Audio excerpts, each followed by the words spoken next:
Guard me. Okay. 13 said as he looked at the death bat. You can count on me. Camazotz patted his chest with confidence. If a prince comes, I'll kill a prince. If a king comes, I'll kill a king. What if a fiend or celestial comes? 13 asked in a teasing tone. Will you kill them too? Ha ha ha. No. Do you want me to die? No thanks. TSK. How can you become invincible when you don't have the mindset of an undefeated? The death bat smirked. I am someone who bullies the weak and fears the strong. Although I said that I'll kill a Magian king, that is still just an empty boast on my part. 13 looked at the death bat with a conflicted expression, not knowing if he should praise or mock the latter for being honest.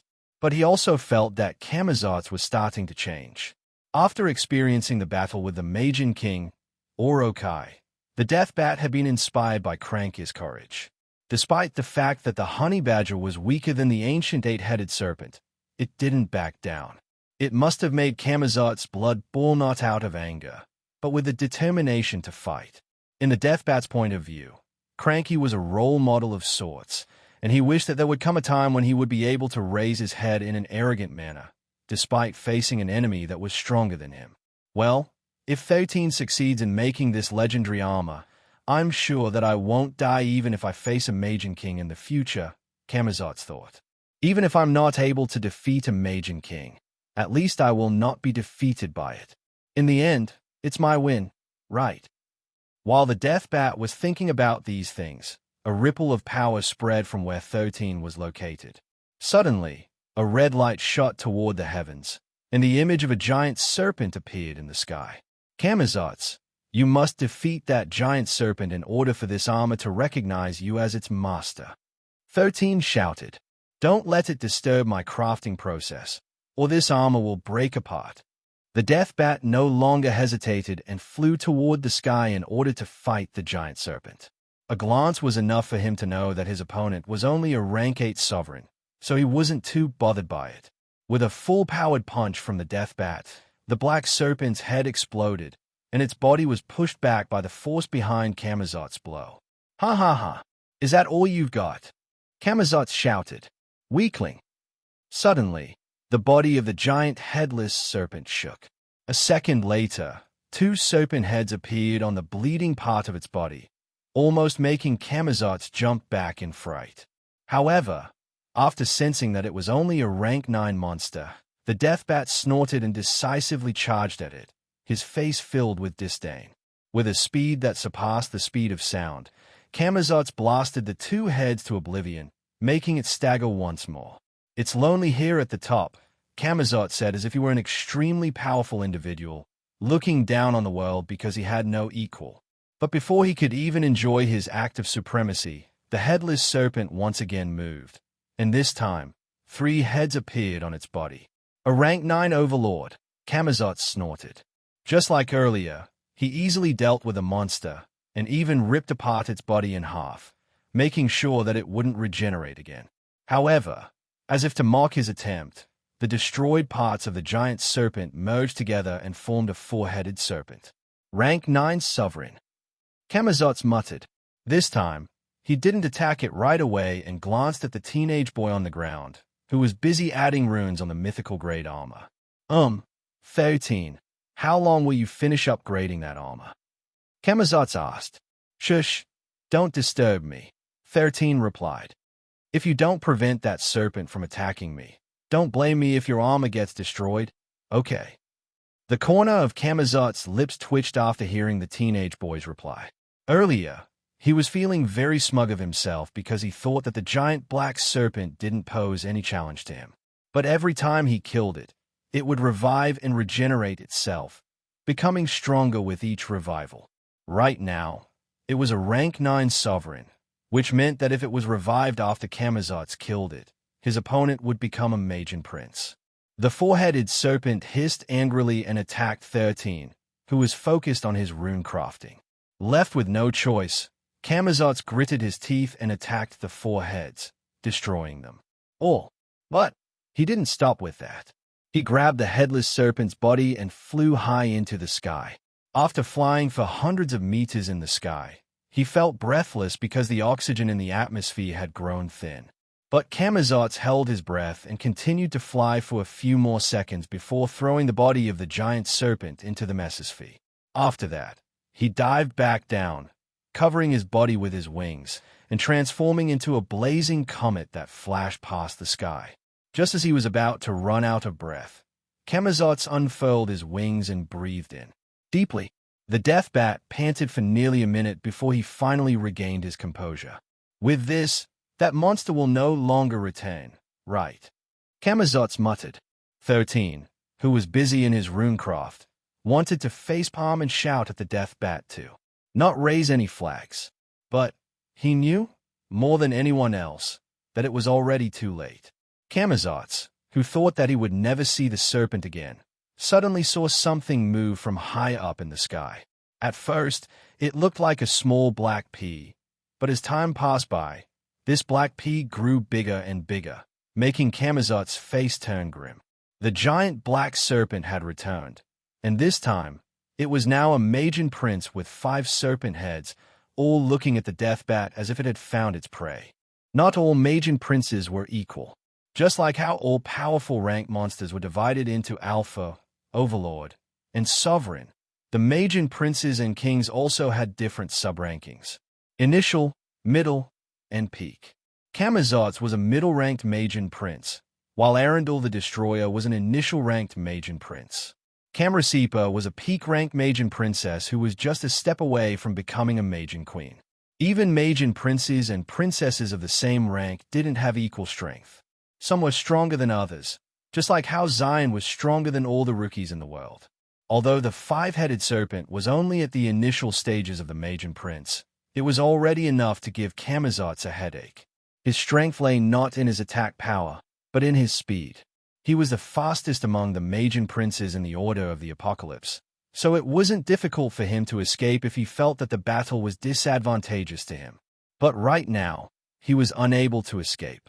He needed to protect 13 so that the teenage boy could finish enhancing his legendary armor. At the start, when the teenage boy asked him to protect him, he thought that he would just protect him from the random monsters that would be attracted by the aura of the mythical great armor. Never in his wildest dream did he think that he would be facing the spiritual will of the ancient 8-headed serpent. Damn it! Camazotz roared in anger as he tackled the 5-headed serpent and dragged its body towards the sea. He no longer planned on killing it because doing that would only make things hard for him.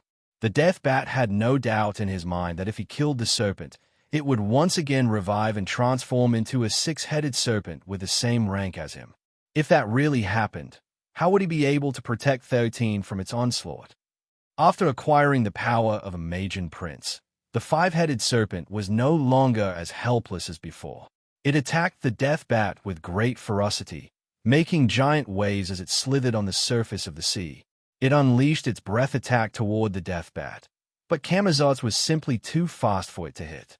Sensing that fighting against the fast-moving opponent was disadvantageous to it, the 5-headed serpent changed its strategy and charged toward the island where the teenage boy was. Out of desperation, Camazotz engaged the opponent in close combat, making sure that he would not destroy the heads in the process. However, he realized that holding back didn't help either because the 5-headed serpent was tougher than he expected. I'll just destroy 4 of its heads and leave one alone, Camazotz thought. As long as it doesn't die completely, I will be able to deal with it.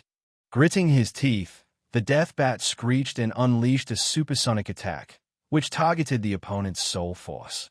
This attack was incredibly effective, making the serpent's movement turn sluggish. Using that opportunity, Camazotz destroyed 4 of the serpent's heads and left one alone. After this, the pressure he felt upon his shoulder lightened up a bit because he only needed to deal with 1 head. But as if mocking his attempts, the destroyed heads regenerated one by one. I knew that this was going to happen, but damn it, so annoying seeing it happen. Camazotz roared internally. Just as he was about to repeat the same strategy, he noticed something different. 1, 2, 3, 4, 5, 6. Camazotz counted the heads in front of him. Wait, 6. The 5-headed serpent had now transformed into a 6-headed serpent, making the death bat's lips twitch uncontrollably. A few minutes later, a chuckle escaped Camazot's lips. "Wait, time out," Camazot said as the six-headed serpent was about to attack him. To his surprise, the six-headed serpent stopped and looked at him with curiosity. "We share no grudges against each other, so why don't we just talk things out?" Camazot said with the most charismatic smile he could muster. "I was just messing a bit earlier, so I apologize if I offended you." The six heads of the serpent glanced at each other before looking back at the death bat. A moment later, its tail moved at an incredible speed, hitting the death bat's chest and sending it flying to the island.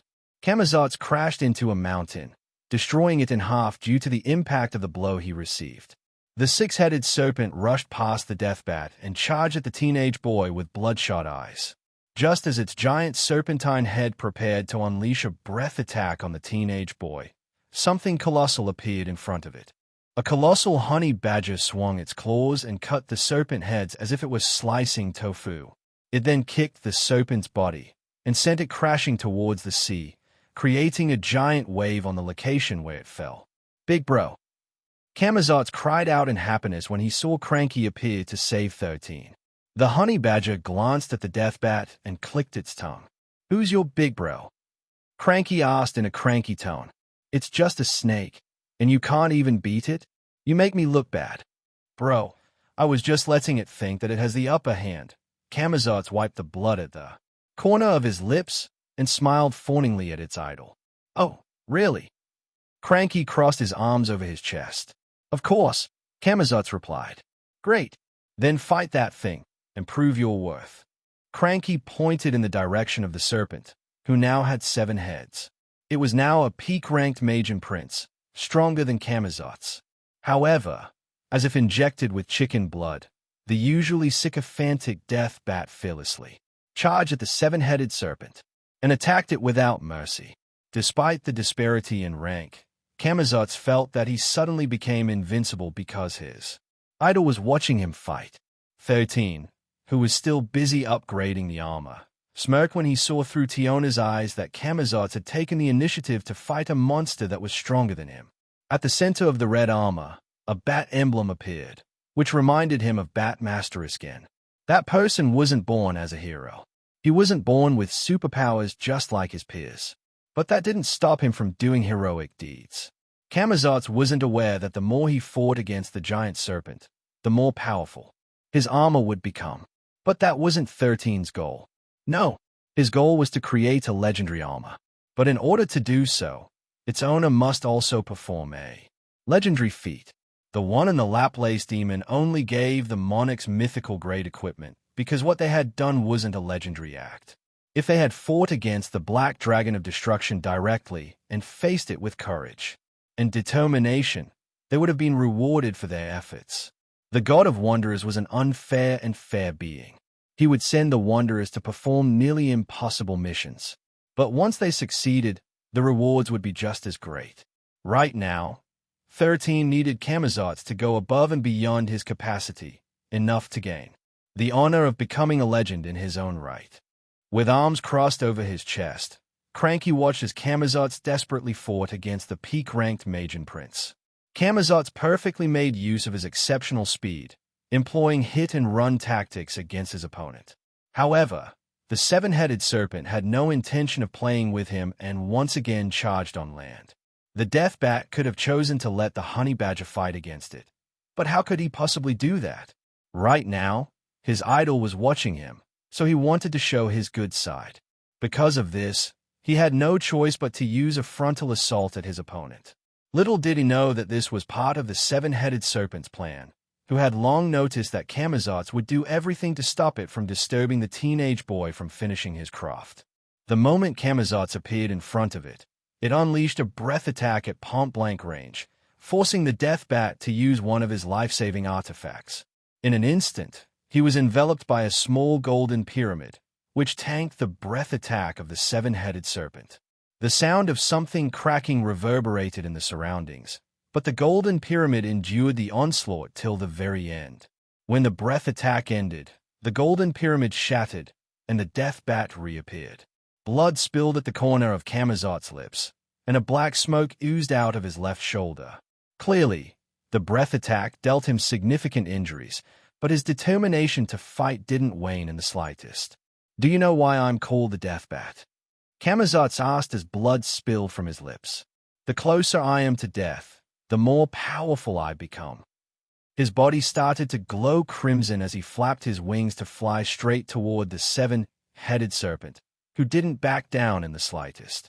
Blood trailed behind Camazotz as a fearless sneer appeared on his face. When one of the serpent heads tried to bite him to death, the death bat's wings extended by 2 meters and passed through the serpent's head. A second later, the serpent's head was cut off from its body and fell into the sea. The other head screeched in anger and shot an acid spray at their adversary, making sure that he didn't have a place to escape. Despite missing one of its heads, they had created a perfect killing zone that should send the death bat to the afterlife. However, Camazotz no longer planned to back down. So what if he had no place to run to? He would just bulldoze his way and create a path for survival. The death bat's entire body shone crimson red, leaving a trail of death in its wake. The acid fell upon its body like rain, making his skin melt. Camazotz roared not out of pain, but out of strong determination to win the battle. A brilliant flash of crimson light slashed on 3 of the serpent's heads, severing them off completely. The death bat was like a zombie, his skin and bones charred and exposed to the world. Even so, he didn't back down and continued to fight, cutting off another one of the serpent's heads, bringing down the number of heads to 2.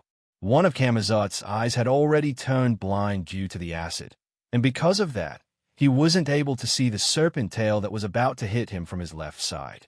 The death bat's body flew like a pebble thrown into the river, skidding across its surface until he finally crashed down and sank in the water. The serpent, who only had 2 heads remaining, glanced in the direction of the fallen death bat before shifting its gaze on the honey badger, who was looking at it with his arms crossed over his chest. The serpent screeched before charging toward the honey badger, who served as 13's last line of defense. However, just when it was only hundreds of meters away from its target, the sea water behind the serpent exploded, and the death bat emerged with a deadly glint in its eyes. Camazotz's wingspan was now 12 meters long, and he moved at a speed that surpassed his usual. The serpent, who had made a mistake of putting all of its attention on Cranky, failed to notice that its opponent was about to launch a sneak attack from behind. It only found out when it felt a stinging pain on its neck. A few seconds later, the final 2 heads were severed from its body, making them fall into the sea. Camazotz then crashed on the ground, creating a crater where he landed. The death bat found it hard to breathe and was gasping for air. It took a full minute before he finally regained his composure, and when he did, his gaze landed on a giant creature that was now evolving to its final form. A ripple of power spread in the surroundings as the skies above the Arcadia archipelago turned red. Even the color of the sea had changed into a red color, which made Cranky narrow his eyes. Then, it finally happened. A crimson 8-headed serpent raised all of its heads and screeched toward the sky. Camazotz was already a spent candle, and yet he felt as if something was about to change from his body. His rank, which had stagnated in the middle stages of the Magian Prince, finally showed signs of breaking through. A bitter chuckle escaped the death bat's lips because he knew that he was now at the impasse of life and death. For some reason, he found it quite ironic. In the past, he was very afraid of death. Yet at this very moment when he was facing it, he no longer felt fey.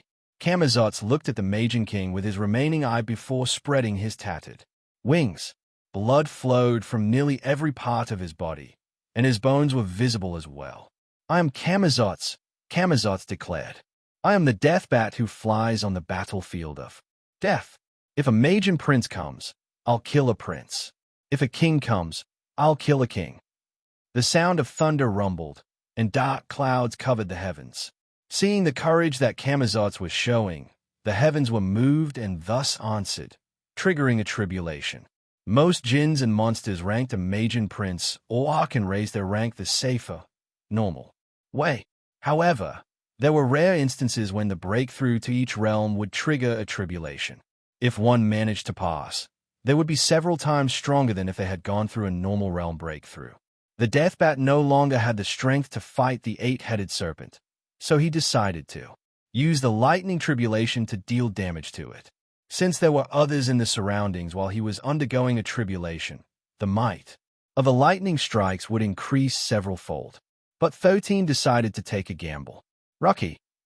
13 shouted. The magma Balboa emerged beside Cranky, further increasing the number of monsters who were going to participate in the lightning tribulation. A moment later, Giga, Blackie, Hercules, Drazit, the trolls, and the ogres also appeared, making the heavens emit a rumbling sound that seemed to herald the end of the world. Giga, Blackie, Rocky, Hercules, and the other monsters all hugged Cranky's legs, as if asking their big bro to save them from the lightning that was gathering in the heavens. The corner of Cranky's lips twitched when he saw the first bolt of golden lightning head in his direction. A low shriek escaped the honey badger's lips as if saying the words, "Oh, sure *T." A moment later, a blinding flash of light descended upon the honey badger, turning the entire world white. After the first golden lightning bolt descended, more lightning bolts followed suit. Camazot's tattered body was hit more than once, making the death bat roar in pain. However, he wasn't the only one that was feeling the punishment from the heavens. The eight-headed serpent wasn't faring any better either, and as much as it wanted to target the death bat who was about to kick the bucket, the presence of the lightning bolts deterred it from doing anything. It wasn't a true monster and was more like an apparition that had manifested due to the creation of a legendary equipment. Lightning was the bane of all evil beings, and with the malice that surrounded the eight-headed serpent, each lightning strike made its body suffer grievous injuries. Camazotz, who was hit by another golden lightning, finally lost his strength to fly and crashed toward the body of the eight-headed serpent, who was thrashing like an earthworm that had been sprinkled with salt. Perhaps out of instinct, the death bat managed to grab hold of the serpent's body with its claws and held onto it with every fiber of its being. The rain of thunder and lightning continued to torment both the living and the dead. This continued for several minutes before something unexpected happened. All the lightning bolts merged together and transformed into a giant golden bat with a wingspan of 100 meters. The golden bat then let out an ear-piercing screech before it flapped its mighty wings and made a nosedive toward the eight-headed serpent. Sensing its demise, the eight-headed serpent unleashed an unwilling cry of anger and despair. A moment later, the sea exploded, sending giant waves in every direction. Cranky, whose hairs had turned into afro, took a fighting stance in order to block the giant wave. Rocky took everyone else back inside his mobile fortress before digging deep underground. As a monster made up of fire, water was his weakness, so he couldn't stay and help the honey badger deal with the giant wave that was dozens of meters high. With a loud screech of defiance, Cranky's claws were bathed with golden lightning. The honey badger then made a slashing motion, creating a golden crescent slash that collided with the wave in front of him. An explosion erupted, and a few moments later, rain fell from the sky. Although the wave still hit Cranky, it only went as high as its calves, minimizing the wave's destructive power.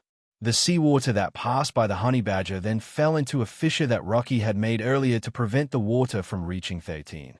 The dark clouds in the sky dispersed slowly, allowing light to pierce through the darkness. Meanwhile, deep under the sea, Camazot's lifeless body finally reached the sea flue. The final tribulation lightning had instantly killed the death bat and the eight-headed serpent. Nearly half of Camazot's body was destroyed, leaving only the right half intact.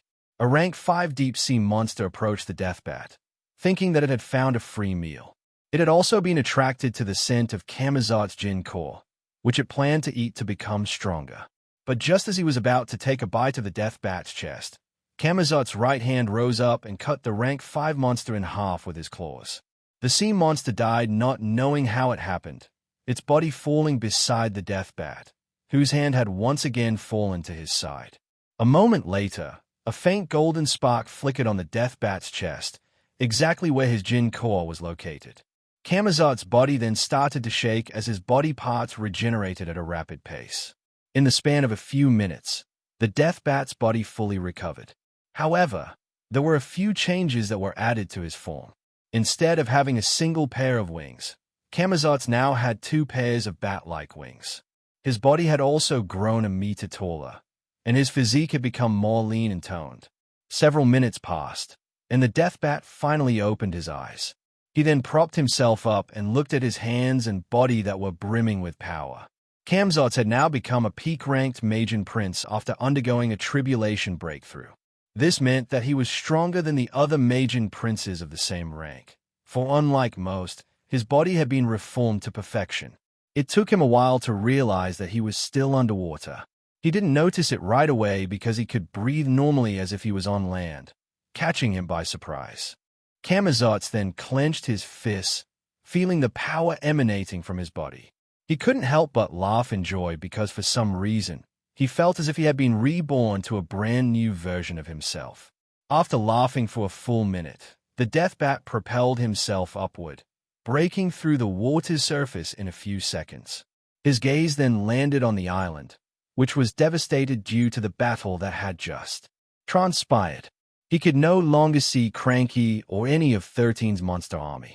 At that moment, he finally remembered something important, so he flew toward the location where the teenage boy was crafting his armor to make sure that he was safe.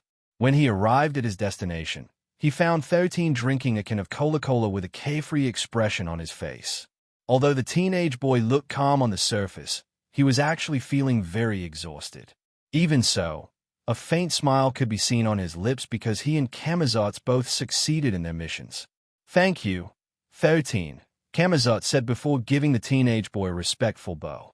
He normally wouldn't do such a thing, but after his breakthrough, he realized that everything that happened was due to 13's machination.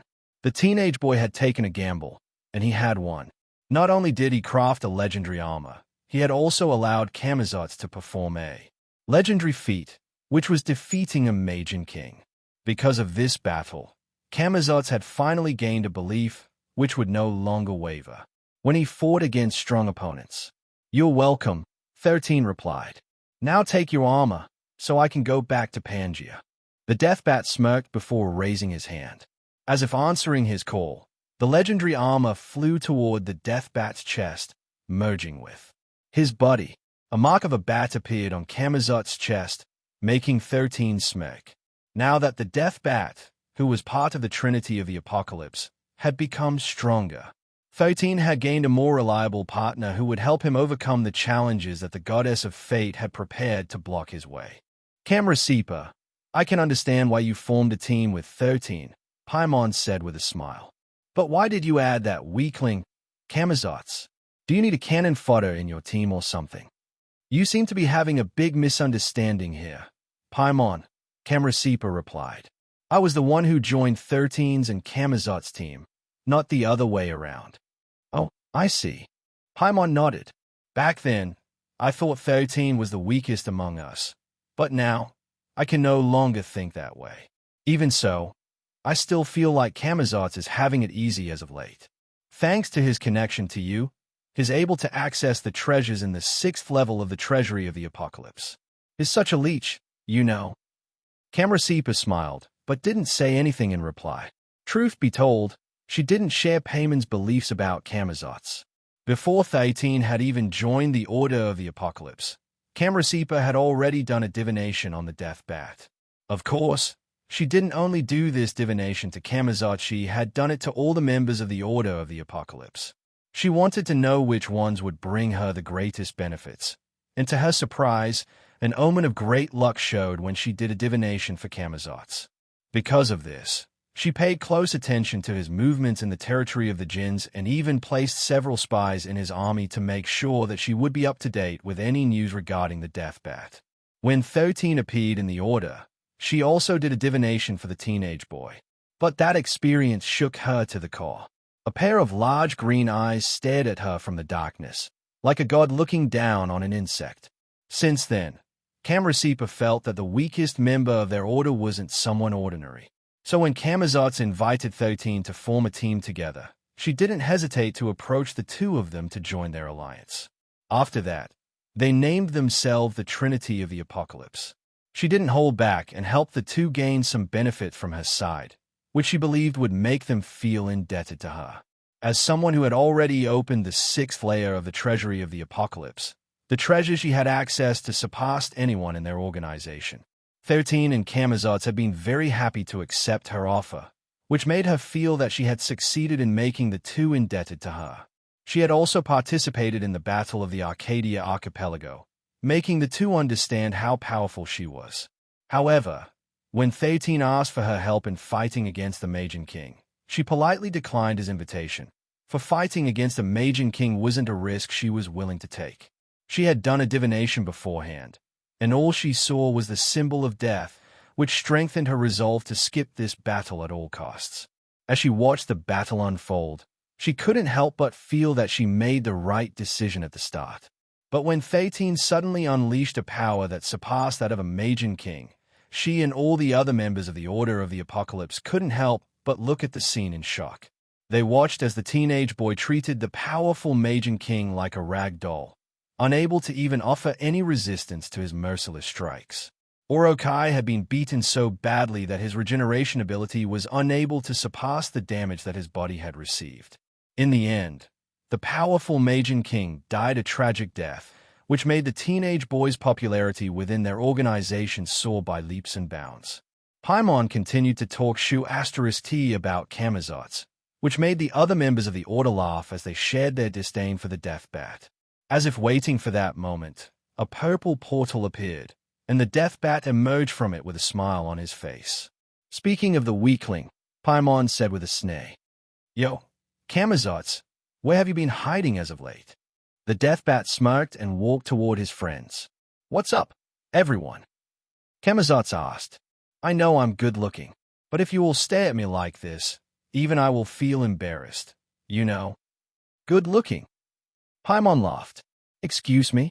When was the last time you looked in the mirror? Haven't you seen how ugly you are?" Camazotz chuckled and walked toward Paimon, who always looked down on him in disdain. "If you call me ugly again, I'll kiss you," Camazotz declared. "You? Kiss me?" Paimon sneered. "Since when did someone as ugly as you have the guts to kiss someone like me?" Paimon was a peak-ranked Magian princess, similar to Camrasipa. Because of this, she enjoyed a good amount of prestige in their organization, for she both had beauty and strength. But just as she was about to say more disdainful things of the Death Bat, she felt someone grab her chin. The next second, she felt something rough pressing on her lips, making her eyes widen in shock. A pin-drop silence descended in the room as everyone looked at the Death Bat in disbelief. The cowardly Camazotz actually kissed Paimon. This guy is dead. That was the thought that appeared in everyone's head as they looked at this scene with eyes as wide as saucers. It took a few seconds before Paimon could register what just happened to her. When realization finally set in, she immediately unleashed a palm strike with her full strength. She intended to create a bloody hole in the bastard's chest, killing him for his insolence. But she was only able to strike air because Camazotz had already retreated to a safe distance within the blink of an eye. "Although you speak trash, your mouth is surprisingly clean," Camazotz said before licking his lips. "Your lips are soft too. I give it a 10 out of 10. I'll kill you." Paimon roared in anger as she lunged at the Death Bat with fury. Instead of dodging, Camazotz only stood in place with a fearless smile on his face. Just as Paimon's fist was about to hit the Death Bat's chest, a palm blocked it and stopped it from moving forward. "Killing a member of the Order is against the rules of our organization," Metatron said with a smile. "If you want to fight, go to the battlefield of the Apocalypse. I won't stop any of you even if you tear each other apart." Paimon, who was still brimming with anger, gritted her teeth and pulled back her fist. She had never felt so humiliated in her life. Right now, the only thing she wanted to do was to rip Camazotz apart in order to avenge herself. "You saw what he did to me," Paimon complained. "What if I challenge him into the battlefield of the Apocalypse, and he refuses to accept it?" Metatron glanced at the Death Bat with a frown. "What you did was wrong, Camazotz. So you have no choice but to accept her challenge on the battlefield of the Apocalypse." "I don't mind," Camazotz replied. "But simply fighting a duel is boring. How about we add some stakes? What do you think?" "Good." Paimon chuckled, but her eyes were screaming murder. The loser will become the slave of the winner. Deal. What kind of slave are we talking about? Camazotz arched an eyebrow. Are we talking about a slave that's like a servant following their master's order? Or a different kind of slave? Is there a difference? Paimon sneered. Don't tell me you're backing out. I'm not going to back out. I'm just confirming things. So, you mean servant, not slave, right? I don't want you to make excuses when you lose later. They are one and the same. You call it servant, I call it slave. There's no difference. Camazotz nodded. Very well. Can Lord Metatron create a contract for this duel? I mean, if I win, I don't want Paimon saying that she refuses to become my servant. Okay, Metatron agreed. Do you accept this condition, Paimon? You bet I will. Paimon answered. Let's just get this over with, so I can kill this bastard. Without another word, the god of the apocalypse created a master and servant contract. Both parties placed a drop of blood into it, sealing the deal. A moment later, Paimon and Camazotz appeared in the battlefield of the apocalypse. The members of the Order all sat down and watched the projection with great interest. Do you guys want to place bets? Camarasipa proposed. Will you be the banker? Beelzebub asked with interest. Why not? Camarasipa replied. Good. I will bet on Paimon. Me too. Me three. All the members of the Order of the Apocalypse bet on Paimon, with the exception of Camarasipa. Since she was the banker, this meant that if Camazotz lost, she would be the one paying everyone. Of course, the bets were in the form of rare artifacts and resources that could only be taken from the treasury of the Apocalypse. Everyone knew that Camarasipa had many unique treasures that they could only dream of, so they thought that this was a good opportunity to take some of them off of her hands. From the beginning until the end, Camarasipa didn't say a word and even looked depressed on the surface. This made the other members of the Order of the Apocalypse laugh internally because they thought that she was regretting her decision. However, they didn't know that Camarasipa was also laughing internally. Although she didn't really know why Camazotz suddenly kissed Paimon and even agreed to fight her in a duel, the Magian Princess knew the Deathbat's character inside and out. Camazotz was someone who bullied the weak and feared the strong. This meant that he wouldn't fight a battle that he had no hope of winning, especially if the condition for losing was to become someone else's slave. Lastly, she could feel an air of confidence in the Deathbat's body, which she found to her liking. Suddenly, another purple portal appeared, and this time, the youngest member of their organization appeared. What are all of you doing? 13 asked when he saw the pile of treasures in front of Camarasipa. Oh, you know. Just a few bets on who will win between Paimon and Camazotz, Camarasipa replied with a smile. 13 blinked once, then twice before he shifted his gaze to the projection that everyone was looking at. Can I join the betting? 13 asked. Or is it already closed? It's already closed, but... Camarasipa hesitated for a bit before nodding in agreement. I can make an exception for you. Since that is the case, I won't make things hard on you. So I'll just bet this rank 8 beast core on Camazotz, 13 replied. What's the payout? Camarasipa smiled. 3 rank 8 beast cores or 10 rank 7 beast cores. The choice is yours to make. 13 nodded. Sounds good. Are you not confident in Camazotz's win? Beelzebub asked. The two of you are good friends, right? Why don't you add more to your bet? 4 beings like them. A rank 8 beast core was not a big deal. But for someone like 13, it was a very big deal. Because of this, they thought that the teenage boy was simply too poor to make a proper bet. It's fine, 13 replied as he sat down beside Camarasipa. Camarasipa and I are friends. I don't want to make things too difficult for her. The teenage boy then took out a bag of potato chips and started eating. He also didn't forget to feed Tiona as well, making the members of the Order look at him. Weirdly, Camarasipa chuckled internally because she really didn't mind if 13 won. The stronger the teenage boy became, the more formidable their trinity would be. Also, since 13 bet on Camazotz, that was already a guarantee that the Deathbat would win, which made Camarasipa happier. The artifacts in front of her were all very useful, and she wouldn't mind sharing a few of them with her 2 allies as well. Inside the battlefield of the apocalypse, Paimon hatefully stared at the death bat, who was looking back at her with a confident smile on his face. "I'll make sure that after this battle ends, you will never be able to smile again," Paimon stated as she raised her hand, summoning a whip made out of purple flames. "Oh, my! How scary!" Camazotz chuckled. "After this battle, I'll make sure that you will call me sir." Paimon sneered, but she also understood that talk was cheap. With a hateful roar, she brandished her whip, which turned into a giant purple flaming serpent, making Camazotz look down on it in disdain. He had just defeated an 8-headed serpent Majin King, and this chick was using a serpent to fight him. Camazotz found this laughable, so he simply raised his hand and slapped the serpent, making its giant body fall to the side, creating a fissure on the ground. This unexpected turn of events made Paimon and the other members of the Order of the Apocalypse look at the death bat in disbelief. 13, on the other hand, smirked. Among everyone present, only he knew that the Camazotz everyone was looking at was no longer the old Camazotz who would cower and hide in the face of someone stronger than him. Paimon was confident about defeating the hateful death bat in battle, so much that she even laughed internally when Camazotz had added a condition that the loser would become the servant of the winner. But this confidence of Hayes disappeared into their duel.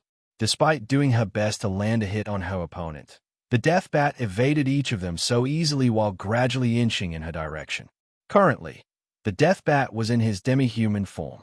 Aside from looking like a red devil in red armor, he didn't look much different from the past. He hadn't even unfurled his bat-like wings, which he was very proud of, and fought her in an aerial battle. The more time passed, the more solemn Payman's expression became. Her whip flashed and unleashed dozens of purple fireballs in the death bat's direction, but Camazotz evaded it while still walking forward. "You're cheating!" Paimon shouted in anger. "You should have died long ago. Why are you still alive? Why shouldn't I be?" Camazotz asked with a smile. "I mean, I would have indeed died a while ago if you were strong. But how can you expect me to die when you're this weak? I'll kill you. You've been trying to do that since this duel started. Come on, Paimon, try harder. If you don't, you'll be calling me sir. Of course, if you want to call me master, I'll allow it as well." ***. Payman's eyes turned purple. Immediately, purple flames surged around her body as she rose to the air. A purple camel bathed in flames appeared out of nowhere, serving as her mount. The members of the Order of the Apocalypse looked at this scene with various expressions on their faces. Now that Paimon had summoned her war camel, everyone understood that she was now about to fight seriously. Camazotz smirked before unfurling his bat-like wings. It was at this moment that Paimon finally understood what was happening. "You managed to increase your rank," Paimon snorted. "So that's where your confidence is coming from?" "No," Camazotz replied. "My confidence is coming from the fact that I am fighting someone weaker than me. You've known me for a long time, so why do you still not understand? I'm someone who bullies the weak and fears the strong. Since I am fighting you, you already understand, right?" The purple flames surrounding Paimon intensified out of anger. "Are you calling me weak?" Paimon asked. "Yes," Camazotz replied. A sneer appeared on Payman's face as she whipped her camel, making it roar. The camel then soared to the sky. A moment later, a wave of purple flames descended from the heavens. The purple flames were like a net that spanned for miles, preventing Camazotz from escaping. Paimon knew that Camazotz relied on his speed to overcome his opponents. He was already very fast before, and that was when he only had a pair of wings. Now that he had 2 pairs of wings, the Majin Princess knew that her opponent's speed might have increased drastically, especially since Camazotz had also become a peak-rank Majin Prince. She was expecting the Death Bat to escape, but to her surprise, the Death Bat didn't escape. No, the Death Bat flew straight toward her, facing the purple flames that her camel had unleashed. "Is he mad?" Beelzebub, who was watching the battle, frowned. "This is suicide." "It's not suicide," 13 commented. "Payman's flames are strong." But in her desire to ensure that Camazotz wouldn't be able to escape, she had stretched it too thin, covering a wide area. Basically, It's no longer as potent as it used to be. As if proving 13's words right, the death bat sliced through the flames without suffering any serious damage. But who was Paimon? She had already anticipated something like that. So the moment Camazotz appeared past the wall of flames, her camel dived down in a blaze of fury. A giant purple comet descended upon the death bat, but Camazotz only sneered and faced it head-on, transforming into a crimson comet. The two powerful beings collided, creating a shock wave that rippled in a brilliant light. A pained cry reverberated in the surroundings as Payman's camel was blown away from the impact, making Paimon almost fall off from its back. Camazotz's right arm was blown off entirely from its body, making him look like a sorry sight. 13 couldn't help but arch an eyebrow as he looked at the death bat's pitiful state. I see. So that's how it is, 13 thought, and a faint smile appeared on his face. You've changed, Camazotz.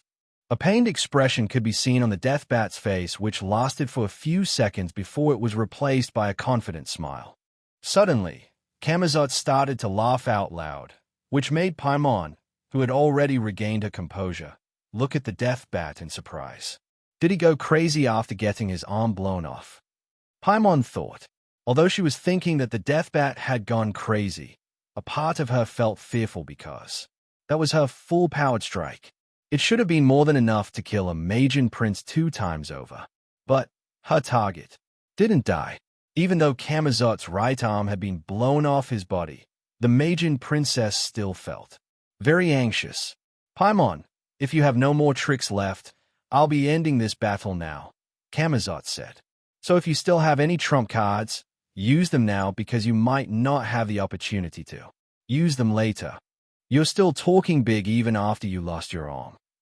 Paimon sneered. How about you surrender? Metatron can still treat your injury if you surrender now. Injury. Camazotz chuckled. What injury? The flesh on the death bat's destroyed arm started to move as if they were living creatures. They then started to reform at an incredibly fast rate, making Payman's eyes widen in shock. In less than a minute, Camazotz had fully regrown his left arm as if nothing had happened. Paimon, if you no longer have any trump cards, I'll end this battle, Camazotz stated. I'll give you 1 minute to give me your best shot. 13, who was watching Camazotz from the projection, gave the death bat a thumbs up in his heart. He had noticed that Camazotz didn't activate the power of his legendary armor and was solely using his other abilities to face Paimon head-on. If he had used the power of his armor earlier, the camel that Paimon was riding on might have imploded due to the reflection ability that he had imbued in the armor. Sensing that this might truly be the last time that she would be given the chance to use her trump card, Paimon closed her eyes and made some hand seals. Her power was creation. She had the ability to turn her purple flames into anything that she desired. You can be proud of yourself because you have forced me into a corner, Paimon said icily. If you survive this attack, I will accept it as my loss. A purple flaming knight, riding on a nightmare horse, appeared beside Paimon. But it didn't end there. More knights appeared, covering the entire sky with their numbers. Answer the call of your queen, Paimon shouted, pointing her finger towards the death bat. On the ground, charge, Knights of Goetia. The rumbling of tens of thousands of hooves reverberated in the sky as Payman's knights charged at the death bat, who had taken a fighting stance as he faced his opponent's ultimate attack. So that's Payman's noble Fant *SM, 13 muttered. Noble what? Cam Sarespa, who was seated beside him, asked. I mean, that's her ultimate attack. Ah. Everyone watched with bated breath as the Knights of Goetia, who had the strength of rank 8 monsters, charged en masse. Although they were only rank 8 monsters, they numbered in the tens of thousands, which was more than enough to defeat a Magian prince and seriously injure a Magian king. This attack was only possible due to the purple earrings that Paimon had kept with her for hundreds of years. Those earrings were similar to the ring 13 had given to Erica, which automatically absorbed the excess ether that was being released by her body. The longer this artifact gathered this excess power, the more formidable it would become. Paimon had been nurturing this artifact for hundreds of years, so its potency had reached to this level. Truth be told, she didn't want to use this against Camazotz. If they were only fighting an ordinary duel, she would definitely not use this artifact even if she lost. However, they made a contract that would make the loser of this battle the servant of the victor. Paimon was a proud Magian princess, so how could she allow herself to become a slave? Even though her heart was bleeding due to using the artifact that she had painstakingly nurtured for hundreds of years, she no longer had any abilities that could help her win against the Death Bat, whose strength had now surpassed hers. Camazotz took a fighting stance as red lightning bolts streaked across his entire body. He knew that if he still held back, he would undoubtedly lose. However, he still didn't activate his armor and simply channeled all of his strength to his claws and wings. "I shatter the heavens in a single flight," Camazotz said in a voice that almost no one could hear. "Let the world scream in fear." The air around the Death Bat seemed to shatter as he opened his wings to take flight. Supersonic impetus. A loud explosion shook the entire land as Camazotz shot to the sky, leaving a gigantic crater on the ground. The Knights of the Goetia only saw a crimson blur before all of them were sliced in half. Payman's face turned pale because, in just the span of 3 seconds, Camazotz had appeared right in front of her with his claws clamped on her neck, holding it in a vice grip. "Do you yield?" Camazotz asked hoarsely. "Why, yes," Paimon replied. A moment later, the two found themselves back in the room of the apocalypse, with both of them standing a few meters away from each other. "Wonderful," Metatron said while clapping his hands. "It has been a while since I saw a fight like that. I am very happy that the members of our order have become so strong." The god of the apocalypse eyed the Death Bat, who had opened a portal beside him and walked straight to it without saying a word. Paimon could only look at the portal with a conflicted look on her face. She had clearly lost the battle, so she was expecting to be teased by the Death Bat for losing. However, instead of ridiculing and humiliating her, Camazotz chose to leave and return to his domain, leaving her behind. Phaeton, who had also finished eating his potato chips, looked at Camrasipa with a knowing smile. The Magian princess smiled back and handed the teenage boy 3 rank 8 beast cores, which he had won from his bet. "Thanks," Phaeton said before opening a portal to return home to Pangea.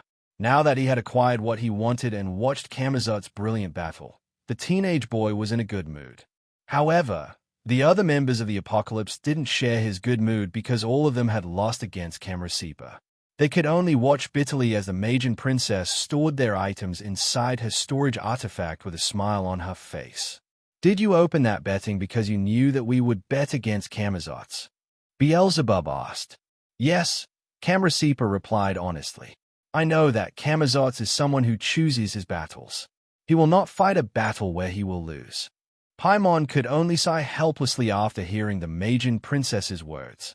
Since she had lost her bet, she would now become Camazotz's servant, which made the other members of the Order feel pity for her. "Paimon, I'm sorry, but you can no longer remain in our faction," one of the 3 Magian kings in the Order of the Apocalypse, who goes by the name Zagan, said with pity. "It is truly unfortunate that you lost to Camazotz."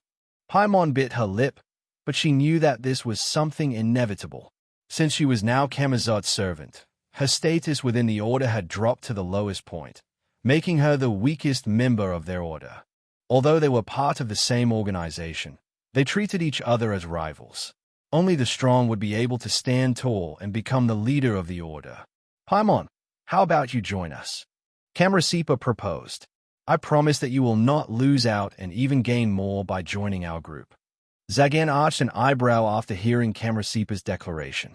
However, he didn't say anything because the Magian princess was ahead of them all when it came to unlocking the different layers of the treasury of the apocalypse. Paimon hesitated for a bit because she didn't have any plans of joining Camazotz's group. However, after being kicked out of her faction, she had lost her backers, which was very important within their organization. Paimon frowned, but before she could finish her words, Camrasipa whispered something in her ear. "All of our members are strong," Camrasipa whispered. "Especially 13. With him as our leader, there is no one we need to fear in the Order." The images of 13's battle with the ancient 8-headed serpent flashed across Payman's mind, making her remember how valiant the teenage boy looked back then. Also, Camazotz, whom she believed was only a leech in Camarasipa's group, had just defeated her in battle. Because of this, she had no right to call him the weakest member of their organization anymore. As for Camarasipa, although she wasn't strong in combat, she was a very powerful Magian princess who could use divination. She was also the only one who managed to unlock the 6th layer of the Treasury of the Apocalypse, proving how capable she was. Maybe it's not a bad idea to join their group, Paimon thought. The more she thought about it, the more she felt like she wasn't losing out in the slightest. Paimon regained a bit of her confidence as she gazed at the beautiful Magian princess of prophecy. Their eyes met, and the only thing Paimon could see in Camarasipa's eyes was overflowing confidence, which made her chest feel warm. Okay, I'll join your team. Paimon agreed. Wonderful. Camarasipa nodded with a smile. Now, come with me. We have lots to talk about. Zagan and the other members of their team watched as Camarasipa dragged Paimon away. Although they felt that losing one of their members was a shame, they didn't delve too much into it. After all, they weren't exactly friends. They were merely brought together by fate. And by fate's will, their fortunes would rise and fall, which wasn't a problem for 13's group, which was formed to fight against fate and shape their destinies with their own hands. After returning to Pangea, 13 immediately saw Pyko and Pika talking to Rhea. The two baby Pokopokos had hit it off with his little sister right away, so they often played with her, alongside Uncle Boo and Albion. When the little girl saw her brother, she immediately ran in his direction, her arms spread wide. Wada! Rhea called out happily. 13 caught his sister and carried her like he always did. Rhea, on the other hand, wrapped her arms around his neck and kissed his cheek. The teenage boy then brought his sister to the training ground and checked on the progress of his slaves, trainees. Derek was currently fighting against Drazit, and the two seemed to be on equal footing. Shano, on the other hand, was doing her best to dodge or block Black's attack.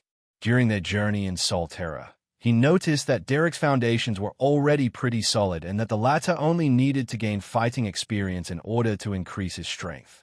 Since Drazit was a lizardman commander, as well as a strong fighter, he asked him to spar against Derek so that the swordsman would experience what it was like to fight against a spearman. Shana, on the other hand, needed to have more awareness in battle. As the healer and the pillar of the hero party, there would be times when the monsters would prioritize attacking her instead of the vanguard.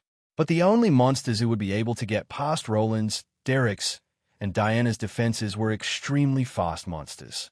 Because of this, Blackie was the perfect opponent for Shano, who must learn how to survive until her team members came to her rescue. Now that he had seen how diligent they were in their training, 13 entered the house and handed Rhea to his mother, Alessia. The young man then went to the training room, where Erica and Rihanna were currently laying down on yoga mats. The two were fighting inside the Gundam world because 13 was training the two of them to handle ranged attacks from the enemies. Since Erica was a fire sorceress and Rihanna was a ranger, the clash between magic and arrows was perfect training for the two of them.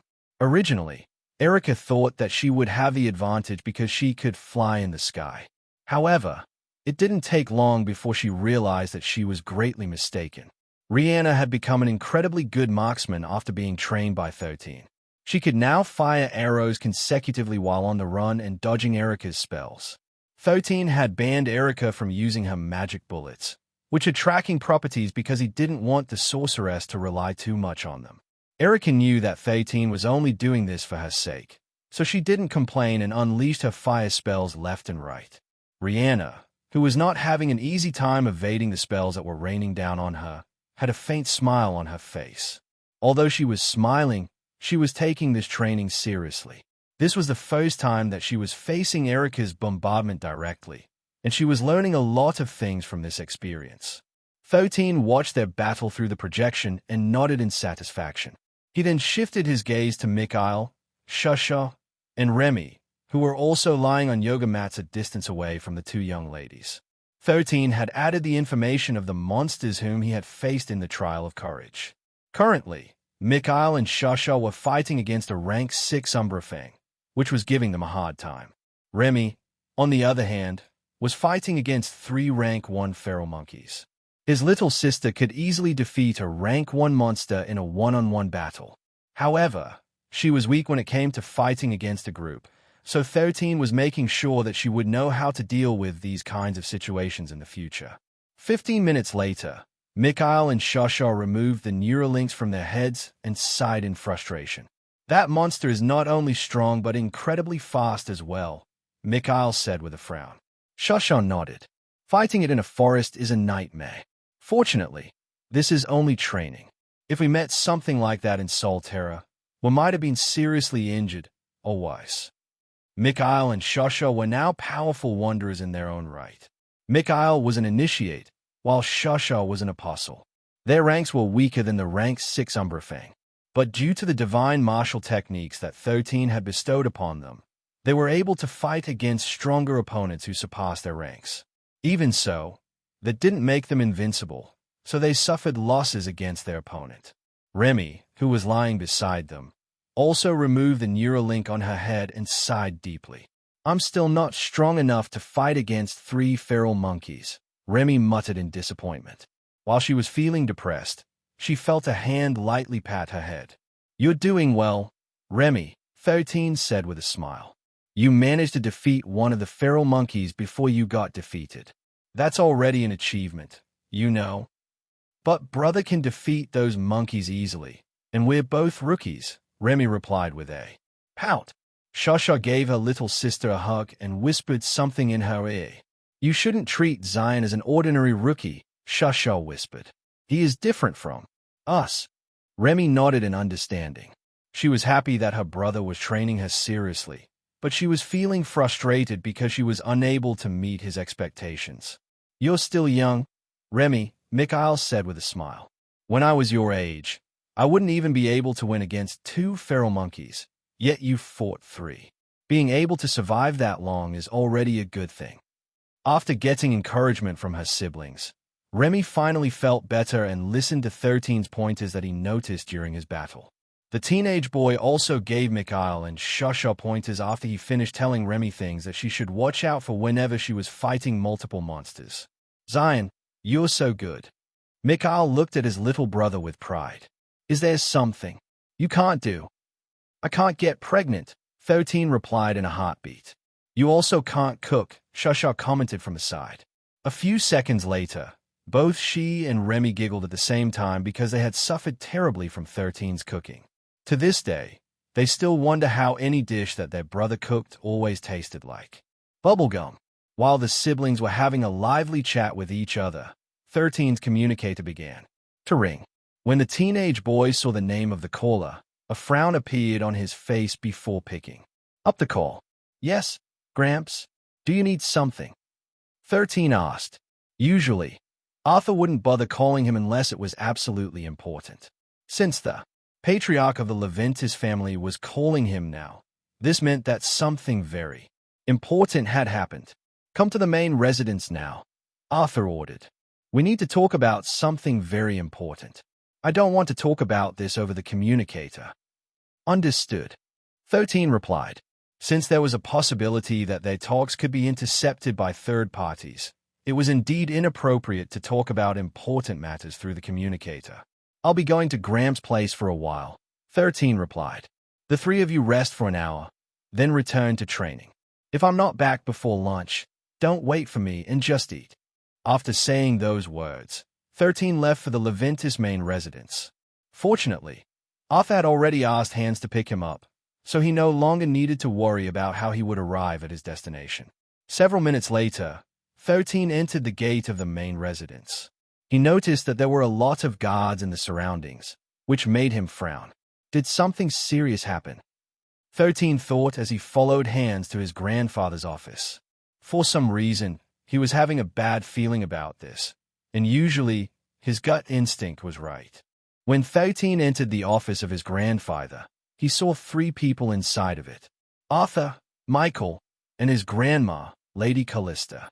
The 2 men were looking at 13 with conflicted expressions on their faces, contrary to Lady Callista, who had a mischievous smile on her face. Sit beside me, Zion, Lady Callista said with a smile.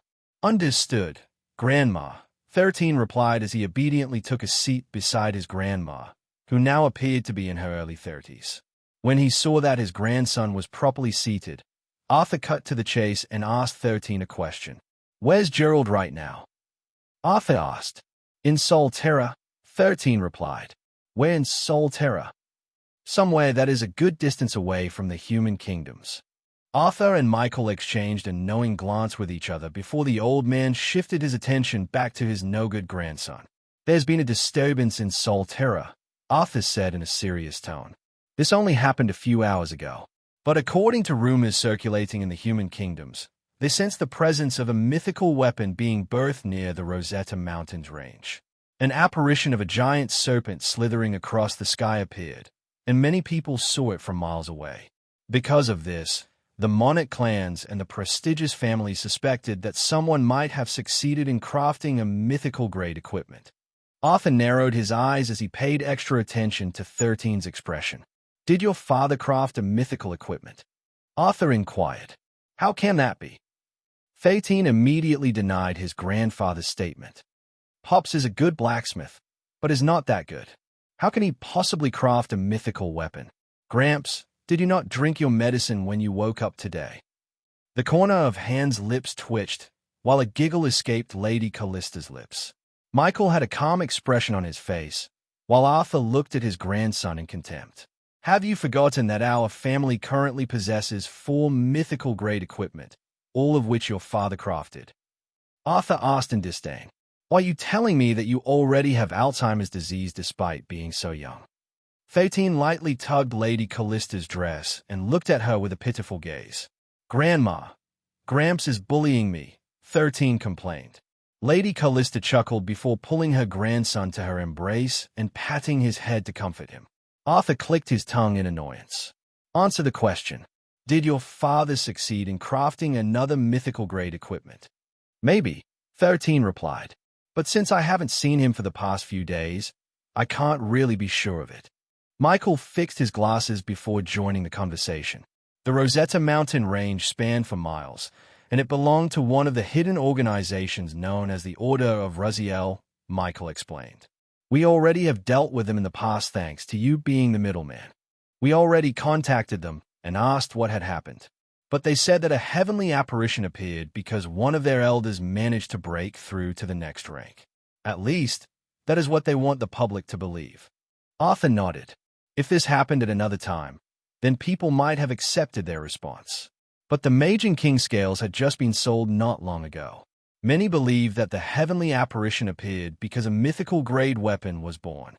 In the past, a sword apparition appeared above your home, and it has alarmed many of the factions here in the Aldebaran continent. There is a possibility that the two incidents will be linked together. So, in order to avoid any trouble, I want you to bring your father back home as fast as possible before the Monarch clans and the prestigious families start to investigate Gerald's whereabouts. As long as he makes an appearance here in the Aldebaran continent, the suspicions of the people will dissipate. At least, for the short term, they would not think that it was your father who has crafted a mythical-grade equipment. 13 understood what his grandfather was trying to say, and he had to admit that Arthur was indeed being meticulous. After all, the topic of mythical equipment was a sensitive issue among the Monarch clans and the prestigious families. Very well, Gramps, 13 replied. I'll drag my father back kicking and screaming if I have to. For the time being, please put some people at the base of the mountain to prevent spies from entering our residence. If you're free, you can also visit our home to act as a deterrent. With you there, people will not be too keen on getting close to the residence. Arthur nodded. Very well, we'll do as you say. Michael, I will leave things here to you for the time being. Understood, Father, Michael replied. In order to save time, Arthur grabbed 13 and placed him on his shoulder like a sack of rice. A moment later, he disappeared from the Leventis residence and traveled at great speeds toward 13's home. Along the way, he noticed a group of suspicious individuals loitering in the mountains. Arthur snorted and unleashed his presence towards the suspicious group, catching them by surprise. Immediately, these people retreated like wild ducks after hearing a gunshot. They ran in different directions, but all of them moved away from the mountain where 13's family lived. It has just been an hour, and they are already starting their investigation, Arthur said as soon as he landed in the backyard of his grandson's home. The sooner you bring back your father, the safer your family will be. 13 nodded. I'll be back with him as fast as I can.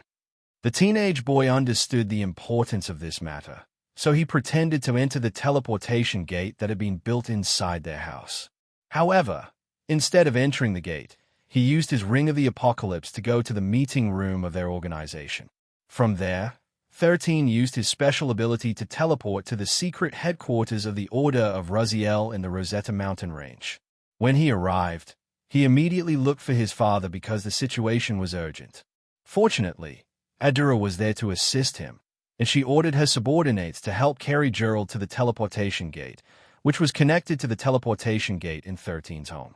The teleportation gate of the Order of Raziel was deliberately configured to be a one-way teleportation gate, preventing others from invading their headquarters from outside. This was also the reason why 13 was unable to use the teleportation gate in their house to travel directly to the Rosetta Mountain Range and had to use his own skills to look for his father. Just as soon as the father and son duo appeared inside their home, they heard the sound of helicopter rotors in the background. The two immediately headed outside of the house to see what was happening.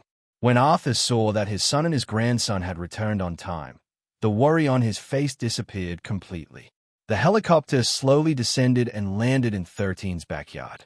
It's been a while, Arthur, Gerald, and Zion, Trevor Remington said with a smile as soon as the doors of the helicopter opened.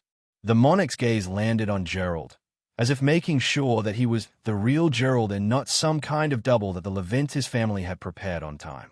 What are you doing here, Trevor? Arthur asked coldly. Don't tell me you've come here to have some tea with us. How did you know? Trevor asked back in a teasing tone. I woke up today, and I suddenly felt the strong urge to visit Zion and his family. Having tea together with everyone doesn't sound like a bad idea. Although Trevor was smiling, 13 noticed the flash of disappointment that briefly appeared on the monarch's face. Fortunately, they had arrived in time before the monarch suspected that his father had managed to craft a mythical-grade weapon, which could upset the delicate balance between the monarch clans and the prestigious families. Just minutes after Trevor Remington arrived, 3 more helicopters landed in the backyard of the Leventis family. The people inside them were none other than the representatives of the Smith and Lockwood families, who were part of the prestigious families of the Aldebaran continent. Of course, the other representatives of the monarch clans, as well as the other 10 prestigious families, had also joined the fray, making Arthur feel like he was about to have a headache. Clearly, these factions were paying close attention to 13's family because of what happened in Salterra. All of them were old foxes, so none of them believed that the Leventis family didn't possess any scales of the Magian King. Of course, the representatives of the Rigel continent had only come to watch the fun. After all, Wendell Elrod had personally received some serpent scales from Zion, so he knew that the teenage boy had a few more scales to spare. He also knew that Gerald was a blacksmith, and truth be told, he was also paying close attention to the teenage boy's residence because of the apparition that appeared on the mountain where they resided many years ago. Back then, everyone thought that it was just a coincidence. But now that another apparition had appeared in the Rosetta Mountain Range, they couldn't help but suspect that Gerald might have something to do with a rumored mythical weapon that appeared in Salterra.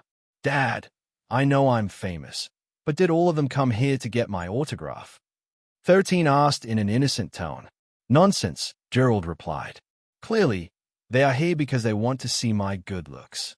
You see, several years ago, everyone was hiding their daughters from me because they were afraid that they'd fall in love with me. Zion, your father had too much charm back then. Even now that I am married, these old foggers probably still want to throw their daughters at me. The representatives of the monarch clans, as well as the prestigious families, were very tempted to spit at Gerald for being shameless. However, since they had come with bad intentions, all of them decided to just pretend that they didn't hear anything. Arthur could only sigh in relief because 13 had managed to bring back his father on time. Had he failed, things might have become complicated. But since he was also one of those old foxes who stood at the apex of the world, He glanced at the people who had entered his family's backyard with contempt. I didn't think that you guys would just trespass on my property uninvited, Arthur said with a smile. Since when did we ignore the proper protocol for such things? Trevor and the other uninvited guests could only give Arthur an apologetic look, for it was true that they had overstepped their bounds. All of them could see that the old man looked unhappy, but since this matter was too important, they didn't have a choice but to take a chance and offend him. Please calm down, Arthur, Trevor Remington replied. We are indeed in the wrong this time. We'll make sure to properly compensate you later for your trouble. If you are going to compensate us, make sure to send it to me directly, 13 replied. You trespassed in our home, not Gramps' home. It's only fair that you compensate us, right? Of course, Zion, Trevor said with a smile. We will send the compensation to you directly. Good. 13 nodded. Since you are already here, can I offer you some water at least? Shouldn't you offer us some tea or coffee? The patriarch of the Smith family, Morris Smith asked. Why would I do that? 13 blinked. We're not holding a party, and I don't want any of you to stay. The fact that I'm offering you guys water before you leave is already showing our hospitality. Can you please not be shameless? Morris almost choked on his saliva after hearing the teenage boy's reply. Trevor and the other people who had come to check if Gerald was in the Leventis residence couldn't help but chuckle internally because the patriarch of the Smith family looked like he had just eaten a fly. Suddenly, a representative from the Ashford clan took a step forward and introduced himself. Good day, Sir Zion, the middle-aged man said. My name is Darius Ashford. I am the cousin of the patriarch, and I came here to ask if you possess any scales from the Magian King. We are willing to negotiate the price that will suit your liking. Hearing Darius say such a thing, the other representatives also introduced themselves and said the same thing as their comrade. Scales. 13 tilted his head. What scales? Are you talking about the scales from the Magian King? I don't have any of those in my possession. Darius smiled after hearing the teenage boy's reply. Clearly, he didn't believe a single word that Zion had said. How could the one who had supposedly defeated the Magian King not get anything from his hard work? They might have accepted the excuse that Laplace Demon had stepped up to give some assistance to Zion to fight the Magian King, the Monarch clans, and the prestigious clans, but they believed that the boy still had more serpent scales in his possession. I almost forgot to ask, why are all of you here? 13 frowned. Did you really come here to throw your daughters at my father? Even if your daughters are willing, my pops is too scared of my mom to accept them. He's the role model of all henpecked husbands in the world. You know our way. Gerald didn't hold back and smacked the teenage boy's head, making Arthur smack him back. Don't hit Zion's head. Arthur said in anger. What will you do if he becomes as dumb as you? Gerald, who had been smacked back, couldn't even refute his father's words because he was right. If not for the fact that Zion had called him a henpecked husband in public, he wouldn't have reacted so strongly as he did earlier. Arthur continued to nag at Gerald, making the latter's face turn beet red out of shame and anger. Seeing this scene, the uninvited visitors all smiled, with some of them even laughing at Gerald's sorry state. Seeing that the real Gerald was indeed at home, they no longer thought that he was the one responsible for the apparition that happened in the Rosetta Mountains. One by one, they bid their farewell and promised to compensate Zion's family for trespassing on their property. Arthur watched them go, and only when he could no longer see the helicopters in the sky did he drag Gerald inside the house to interrogate him. Spill the beans, Arthur said after activating a soundproofing artifact that prevented anyone from hearing their conversation. Did you succeed in crafting a mythical equipment? Also, what kind of item did you craft? Gerald, who felt down earlier, finally regained his confidence and started to laugh out loud. Arthur didn't say anything because he could already tell that his suspicion was right. However, until his son confirmed it with his own words, he couldn't rule out the possibility that his son was just messing with him. Old man, I have succeeded, Gerald said after laughing for a while. I am the first blacksmith in Pangea who has managed to craft a mythical-grade equipment. Arthur inhaled deeply, his eyes filled with excitement. He knew that Zion had over a dozen serpent scales in his possession, which meant that there was a possibility that Gerald could craft more mythical-grade equipment once the commotion finally died down. Good job. But for now, don't leave the house. Arthur patted his son's shoulder. The Monarch clans and the other prestigious families are still suspicious of you, so don't give them a reason to investigate further. I know, Gerald replied. I'll stay here for the time being. After making sure that his son understood the severity of the situation, Arthur left and returned to the main residence. Right now, a storm is brewing in Solterra and Pangea. In order to prepare for future threats, the Leventis family must keep a low profile and sharpen their blades, then wait until the right moment comes. 13 had already provided them with the necessary items that they needed in order to face their rivals. They had also secured some hidden alliances from the Elrod clan, as well as the central government. While the teenage boy knew that the political arena of Pangea was a tangled mess, he still knew who was on the same team and those who were on the opposite team. Right now, the Stalid clan and the Ashford clan were in an alliance. The other prestigious families in the Sirius continent were also under their umbrella, so they were very wary of their movements. The people in the Sini continent still needed 13's help, so for now, they weren't his enemies. The Dvalan Federation was very thankful to him and could be considered as one of his supporters. As for the Aldebaran continent, the Remington clan, the Smith family, and the Lockwood family played a neutral stance. However, 13 still didn't trust them completely, so he didn't plan to invite them into an alliance for the time being. Pops, if you hear any sounds tonight, ignore them all, 13 said in a serious tone. Are we going to have visitors tonight? Gerald asked with an understanding look on his face. Yes. Do you need help? 13 shook his head. I'm enough to handle them. Just sleep and ignore any sounds you hear tonight. Gerald nodded. How about your friends? They'll be helping me later, 13 answered. Gerald frowned. Are you sure? It might be too dangerous for them. There's a possibility that they will fight against humans in the future, 13 commented. It's not a bad idea to let them gain some experience in fighting against other wanderers. I'm sure they will benefit from this in the future. Gerald sighed before reluctantly agreeing to his son's idea. But he still made sure to make his son promise that they wouldn't get into any danger. Pops, don't worry, 13 patted his chest. They'll be safe as long as they fight within our territory. After all, I made sure that even if a rank 9 monster steps on our house, the only one that will get hurt will be them. After seeing how confident his son was, Gerald no longer felt any anxiousness because 13 always kept his promises. When he finished talking to his father, 13 gathered the members of the hero party, Rihanna, Mikhail, and Shasha.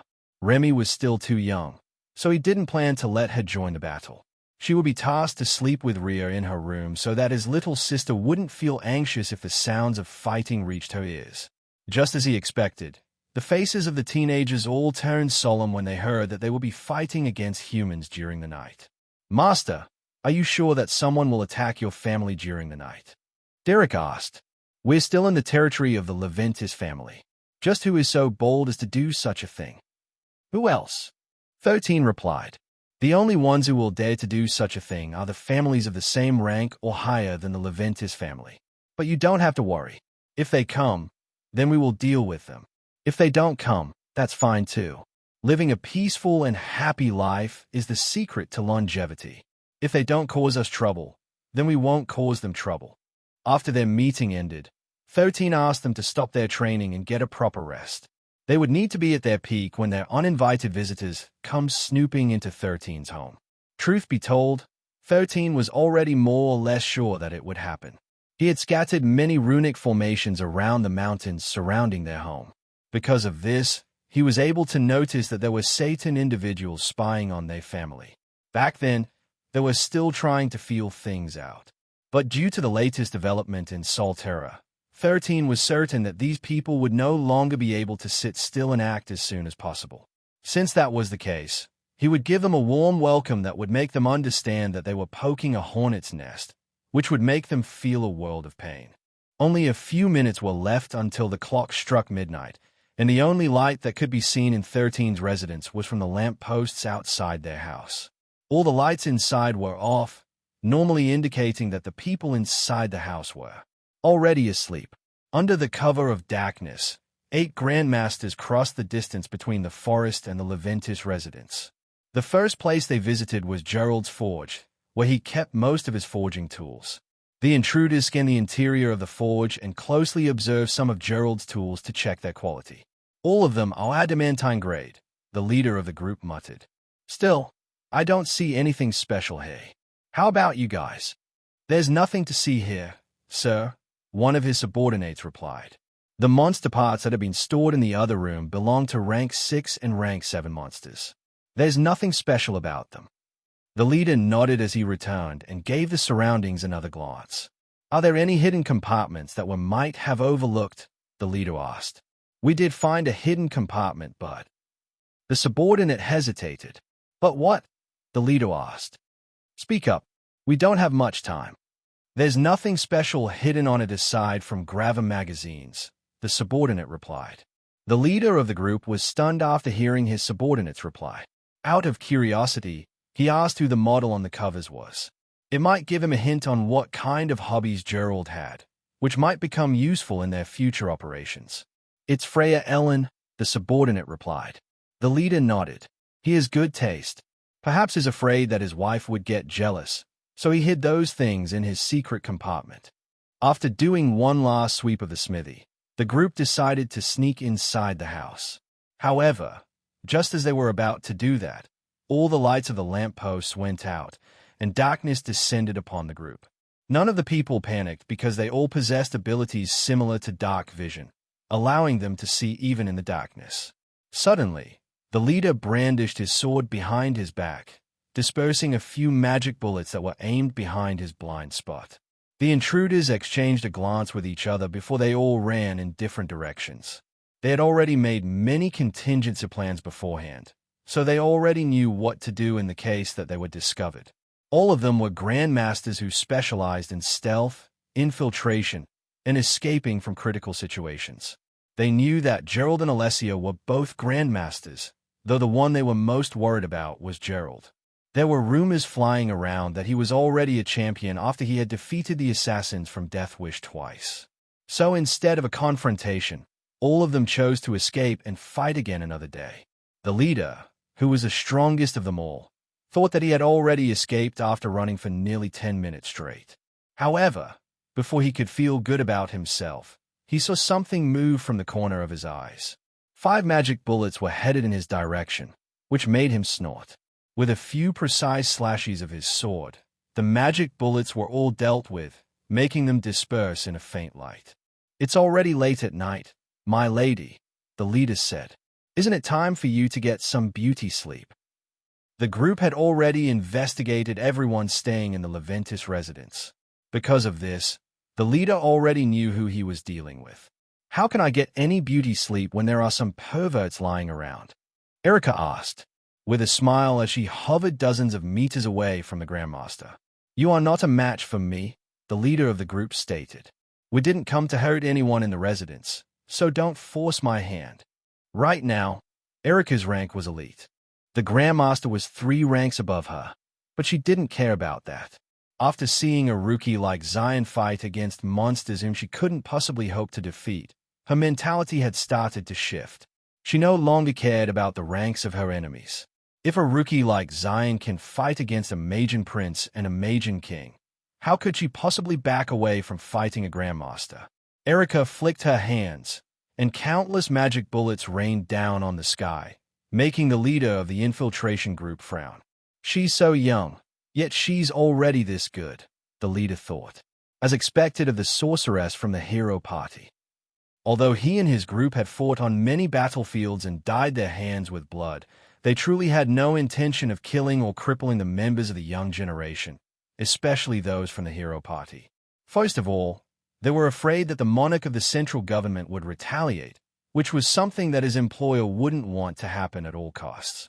Because of this, the members of the hero party were part of the list of Untouchables, meaning that the monarch clans and the prestigious families wouldn't attack them no matter what.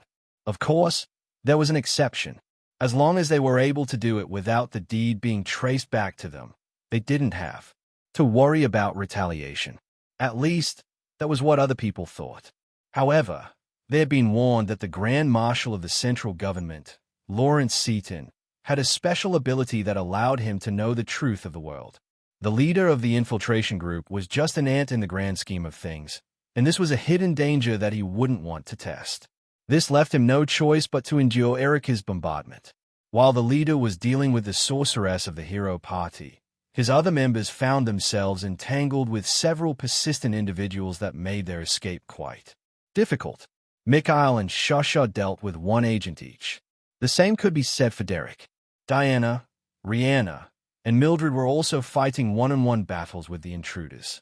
Shano, on the other hand, stood on the rooftop of the Leventis residence and unfurled her silver banner.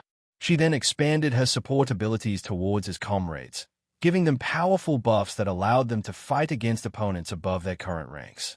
The only thing she could do right now was to play her role well and ensure that her friends would not suffer any fatal injuries in battle.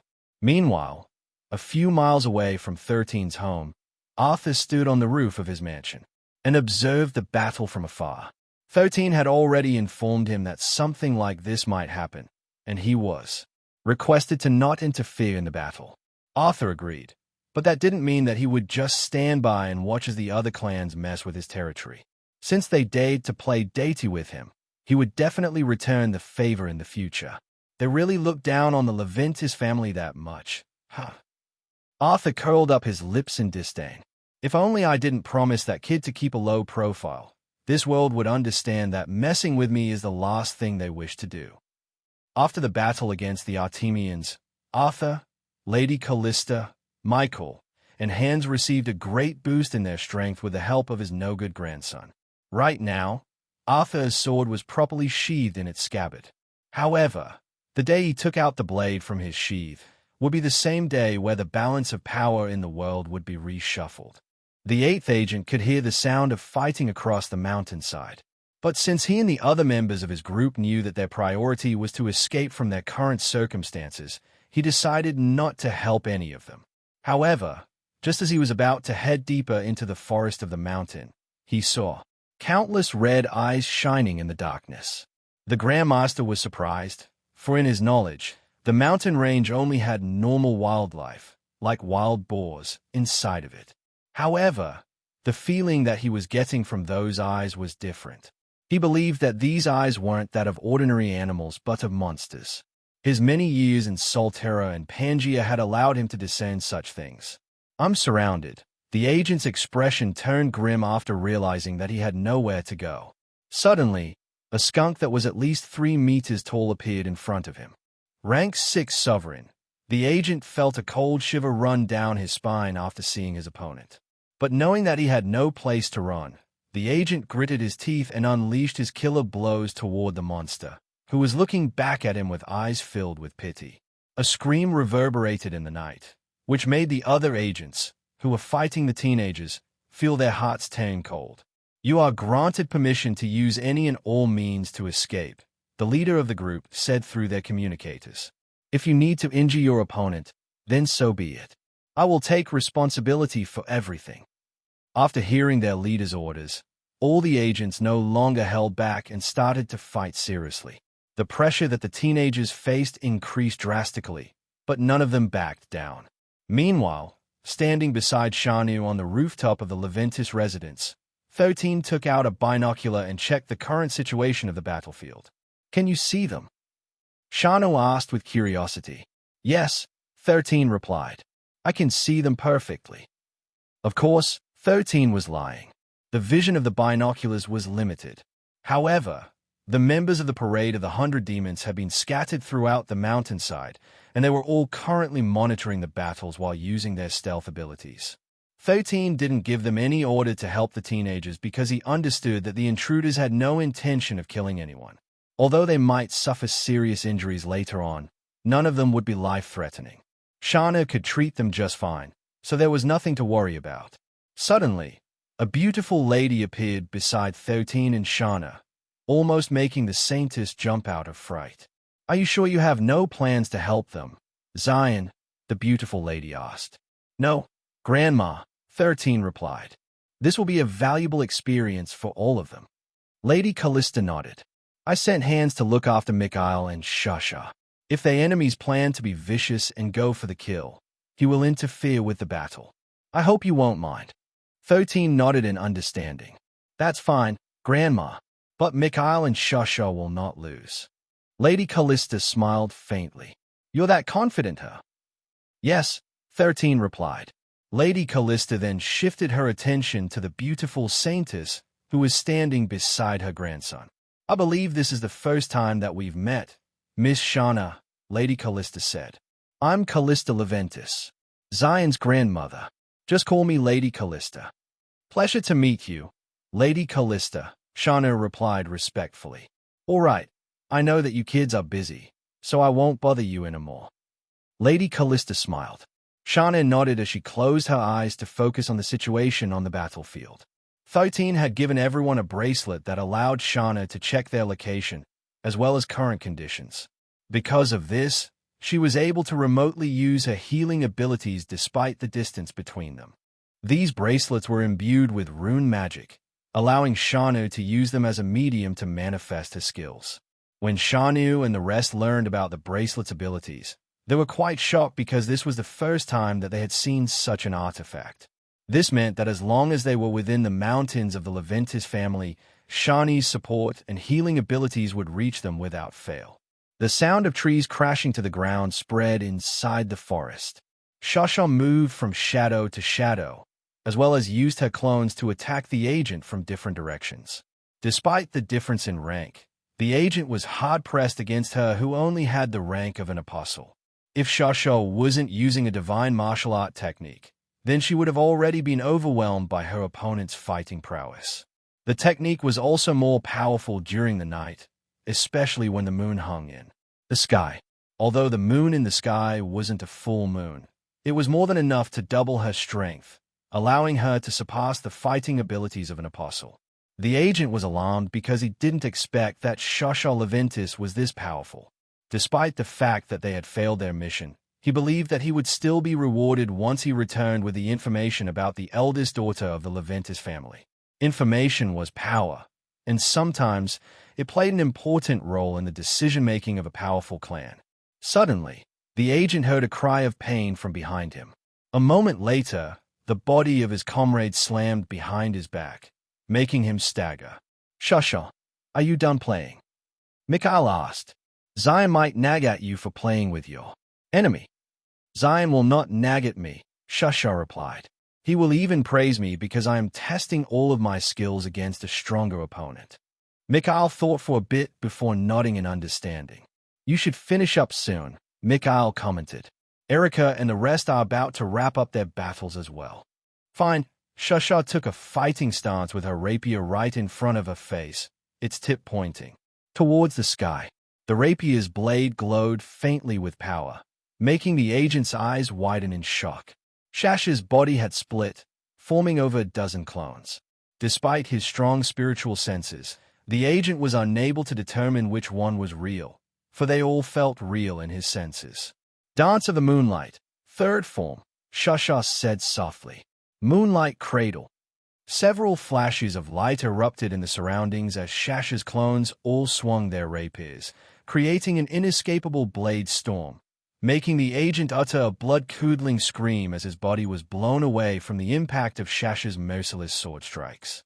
Hands, who was observing from the shadows, couldn't help but sigh in admiration after seeing how powerful Mikhail and Shasha had become.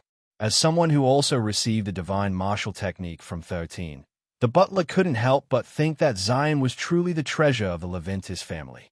Ever since he recovered from his injuries, things only got better for everyone. Lady Callista was healed from her ailment that everyone deemed as incurable.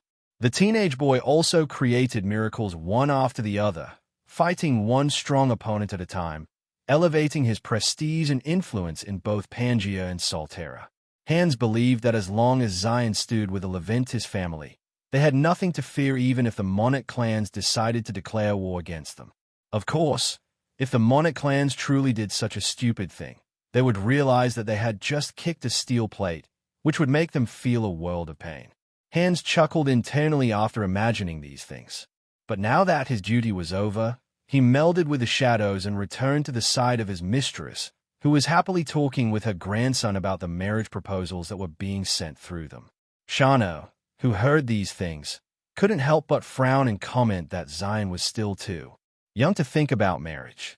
Lady Callista smiled sweetly and gave Shanu an understanding look.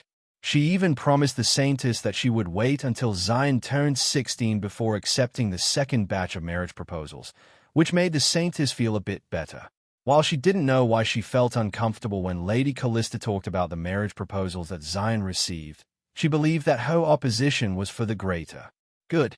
After all, she felt that Zion wasn't emotionally ready to have a relationship with anyone, especially after she heard Erica's stories about the teenage boy's subconscious actions during the night, which she would experience for herself in the not-so-distant future. The Grandmasters were all captured and tied up properly. 13 made sure to press on their paralyzed occupants, preventing them from moving their bodies aside from their heads and mouths. Without hesitation, he took them all inside his mobile fortress because he didn't want his grandfather, or anyone for that matter, to get their hands on them. Right now, these agents were looking at 13 with fearless expressions on their faces. No matter what you do, even if you use torture, you will not get any information from us, the leader of the agents shouted. They had been trained to withstand any kind of torture, so their pain tolerance and mental strength were very high. None of them brought any poison with them to end their lives because they didn't think that they would be captured while doing such an easy mission.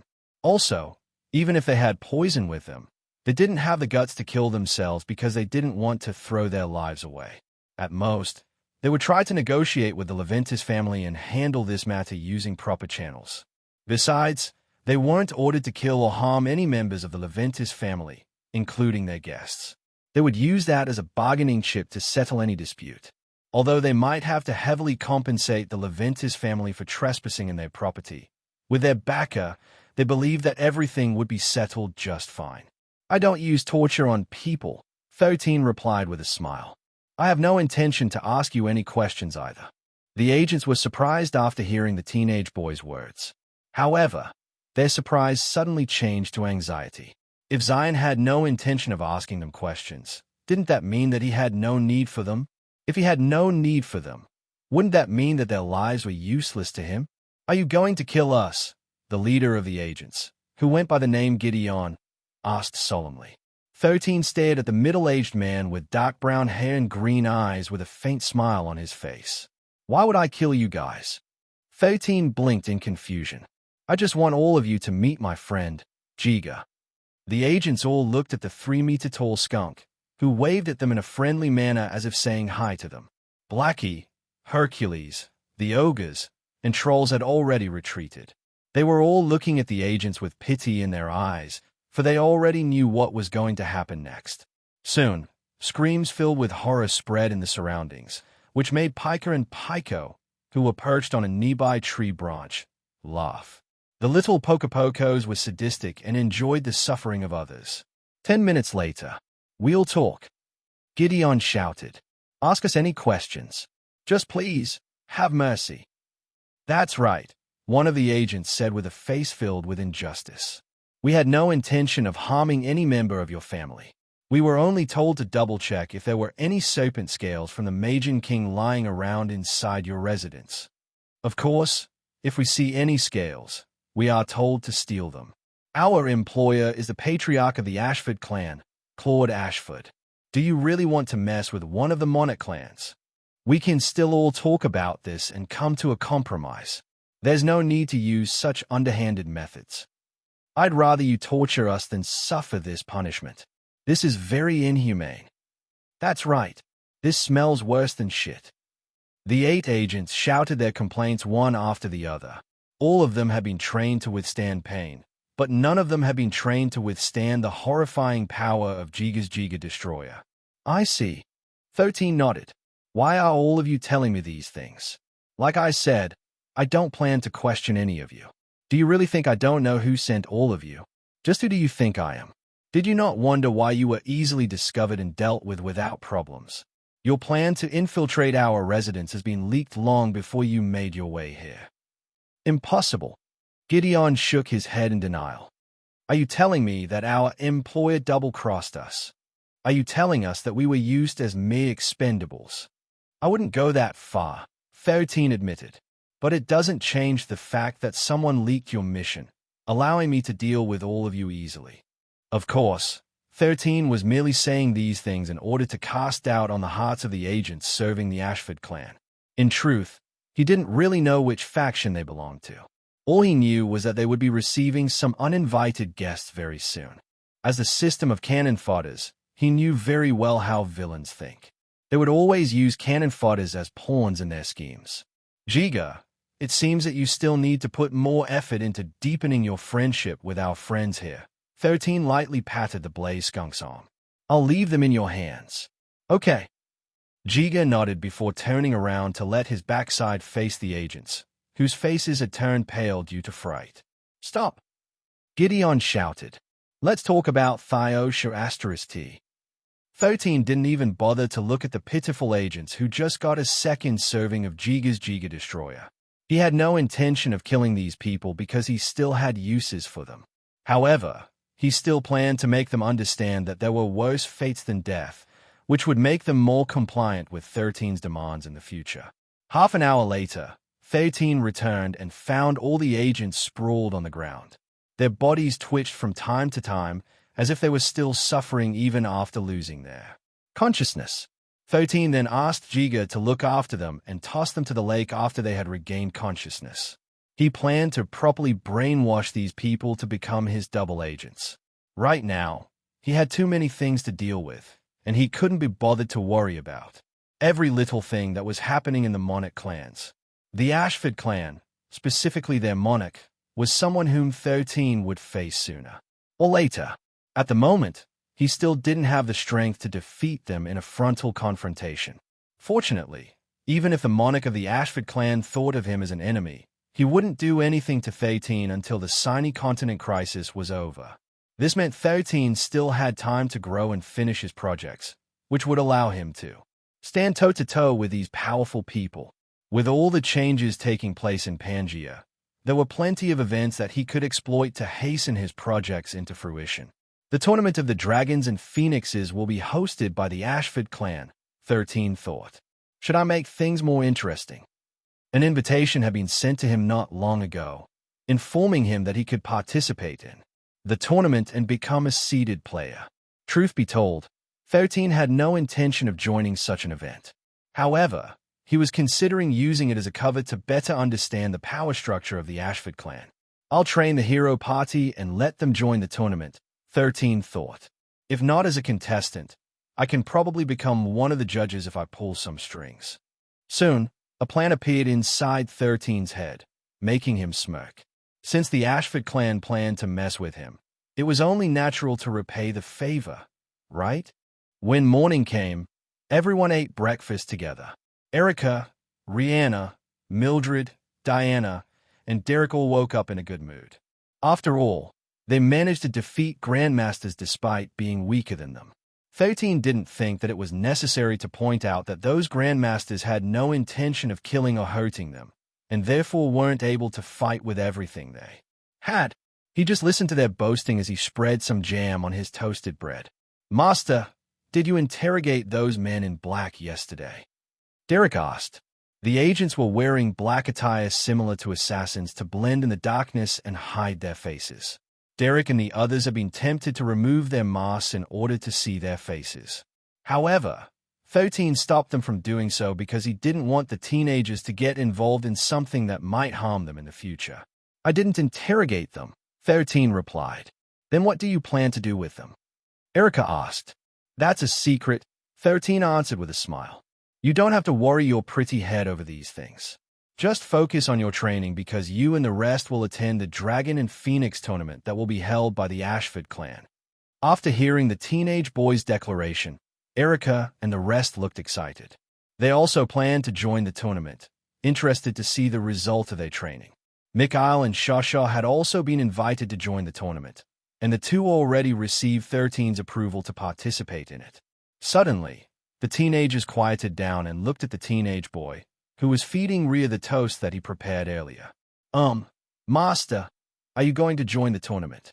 Derek asked. This was a question that everyone wanted to ask. In their point of view, the most threatening contestant of all would be Zion if he planned to join the tournament with them. I won't be joining the tournament, 13 replied.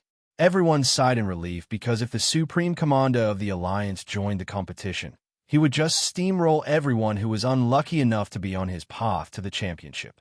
But I'm sure that the brackets will be rigged, 13 said with a smile. The Ashford clan will make sure that they, the Monarch clans, and the prestigious families will have a favorable lineup, making their heirs meet only at the semifinals. Also, I'm sure that you guys will be placed in the seeded category, so you no longer have to fight in the early stages of the tournament. As the members of the hero party, they no longer had to prove their strength to anyone, allowing them to skip the major hassles of the tournament. Mikhail, Shasha, the two of you will not receive such treatment from the Ashford clan, 13 stated. I'm sure that they will match decent opponents against the two of you so that they can get to see a few of your trump cards. Mikhail and Shasha smirked after hearing their brother's statement.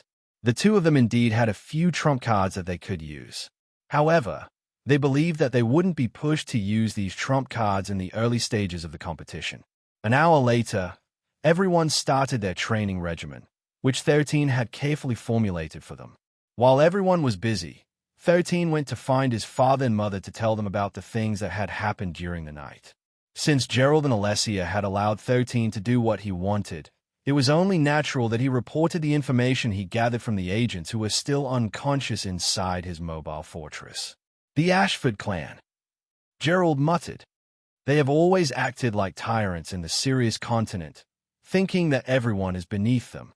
To think that they even extended their hands all the way here in the Aldebaran continent. They really are pissing me off. Alessia had a frown on her beautiful face, but after pondering for a bit, she believed that it wasn't as bad as she imagined. They only sent grandmasters this time, which means that they didn't plan to burn bridges with the Leventis family, Alessia commented. Also, according to them, they also have no intention of harming any of us and were merely sent to infiltrate our home to look for the scales of the Majin King. Of course, the Ashford clan can deny their involvement and even eliminate the people they have sent if need be. Zion, what do you plan to do with these agents? I'll free them so that they can pass a message to their employer, 13 replied. I'll turn a blind eye this time, so make sure to compensate me properly.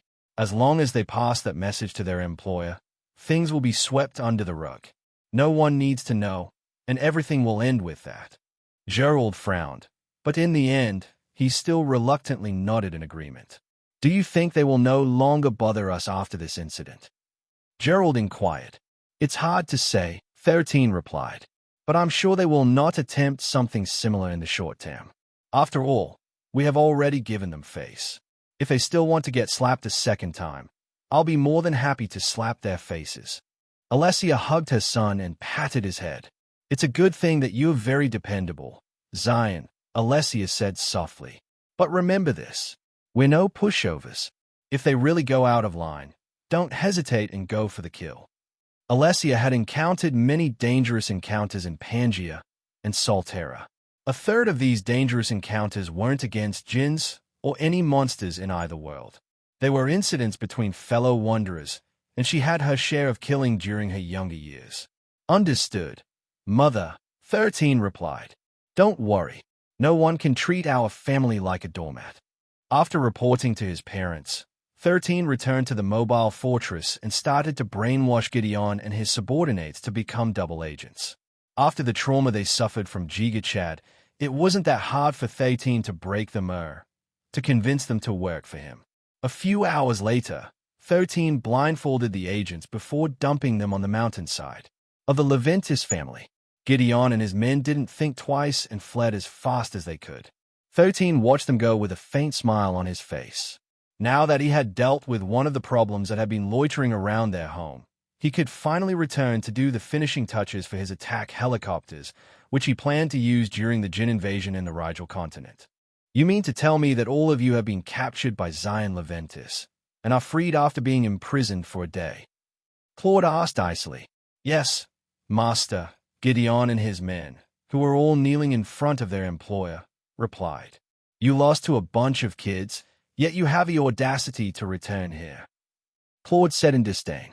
Tell me, why should I let all of you go on living? Gideon suddenly felt a strong pressure descend upon his body like a mountain, rendering him unable to raise his head. Zion Leventis asked us to pass a message to you. Master, Gideon answered. He said that he will turn a blind eye this time as long as you compensate him properly. He has no intention of escalating this issue nor bringing it out in the public. Claude snorted. So after being tortured, all of you spilled the beans that you are working for the Ashford clan? All of you deserve to die. No, Master. Gideon shouted in alarm. We weren't tortured nor were we interrogated. Zion Leventis already knew our identities right from the very start. How could that be possible? Claude replied in disdain. No one knew about this operation aside from me and my father. Did you fools tell anyone about your mission? We didn't. Gideon answered. All of us knew the importance of this mission, so we made sure to keep the details of this mission under wraps. Claude frowned. Then how did Zion know about your identities? We don't know, Gideon replied. Perhaps one of the members of the hero party has a skill that allows them to read people's minds. The frown on Claude's face deepened, but he didn't rule out this possibility. There were many abilities among the Wanderers, and mind reading was one of them. In fact, one of Aaron Ashford's direct subordinates was a mind reader. If it were true that one of the members of the hero party had this ability, then it explained why Zion was able to know who Gideon's employer was. Fine, Claude clicked his tongue. Still, it seems that I underestimated Zion Leventis. He knows when to attack and when to take a step back. Clearly, he doesn't want to have a direct confrontation with a Monarch clan, so he decided to turn a blind eye to this incident. Claude had only recently become the patriarch of the Ashford clan, so he didn't want his reputation to be tarnished by this incident. Very well, I will give that Zion a gift to let bygones be bygones, Claude stated. You will personally deliver it to him, Gideon. Also, try to butter him up a bit, so there will be no hard feelings. Yes, so, Gideon wanted to wipe the beads of sweat on his forehead, but he didn't dare to act out of place in front of his employer. Because of this, he waited until he and his men were properly dismissed before he wiped the sweat on his forehead and breathed a sigh of relief. It went exactly like Zion had planned, Gideon thought. The teenage boy had given Gideon and his subordinates a path of survival, making him feel impressed. Truth be told, he had already resigned himself to being killed by his employer for failing his mission. However, thanks to 13's suggestion, all of them managed to escape death by a hair's breadth and continue working for the Ashford clan. While the agents were celebrating their new lease on life, Claude went to look for his father and reported to him the result of the mission. Interesting, Aaron commented. So, Gerald and Alessia didn't join the battle. According to their report, no, Claude replied. Only the members of the hero party, Mikhail Leventis, Shusha Leventis, and Rihanna Summers, the daughter of the field marshal of the central government, fought against our agents. A team of grandmasters lost to some teenagers. Aaron shook his head helplessly. Either these kids are formidable or your subordinates are trash. Which one is it? Claude was of the same opinion as his father, but he still couldn't rule out the possibility that certain tricks were involved. However, after eliminating the variables of the confrontation, he spoke what was on his mind. I didn't give them the order to kill or seriously injure anyone, Claude replied. Perhaps they lost because they were unable to use their full power. After all, if any of those kids are seriously injured, things would get complicated. Aaron pondered before nodding his head in agreement. That's also a possibility. However, since the Supreme Commander of the Alliance has decided to sweep this matter under the rug, let's just go with the flow. Prepare a decent gift for them as compensation, and don't bother them for the time being.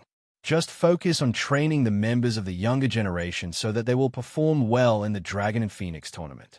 Understood, Father. Claude nodded. The father and son talked for a bit longer before Claude excused himself. Aaron, who was left behind, glanced at the prosperous city that belonged to his clan.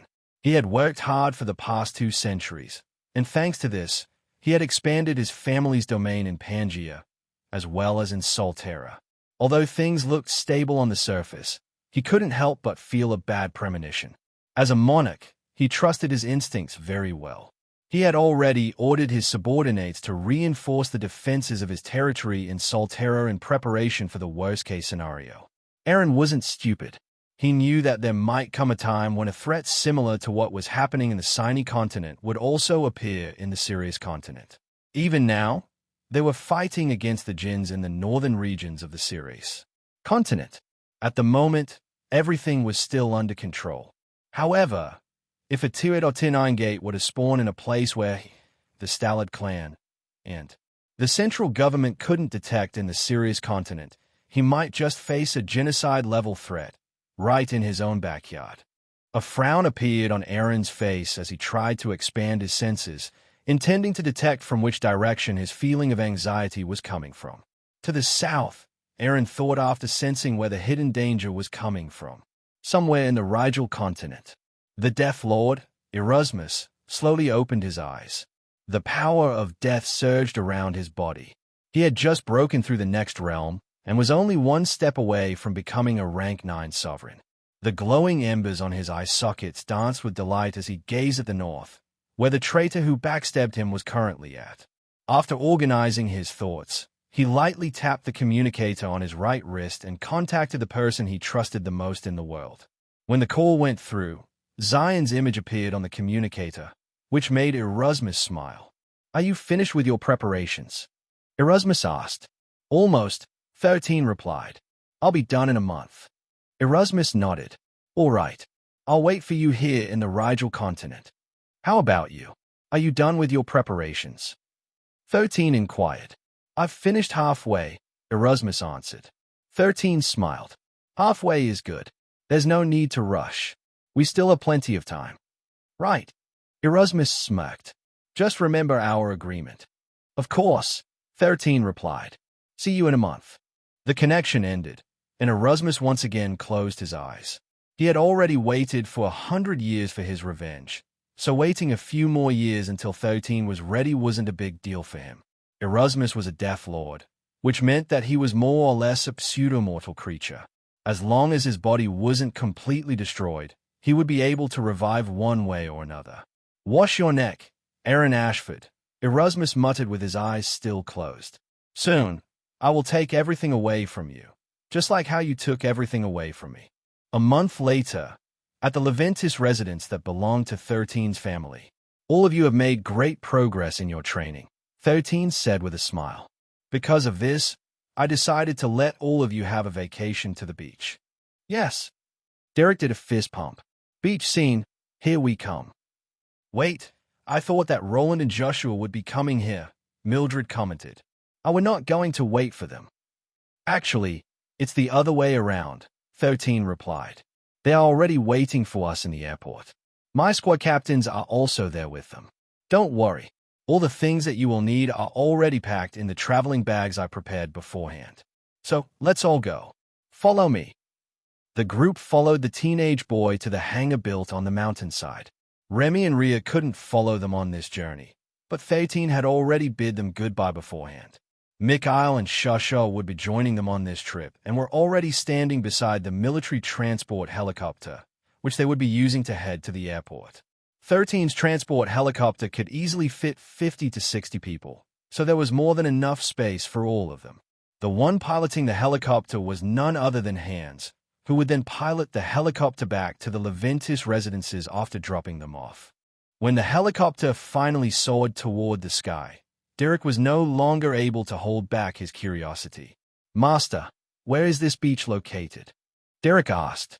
"Secret," 13 replied with a smirk. "You'll know when we get there." "Why are you suddenly being mysterious?" Erica arched an eyebrow. "Will it hurt you to tell us where we are going?" "No, but I want to surprise everyone, so I won't divulge where we're going," 13 stated.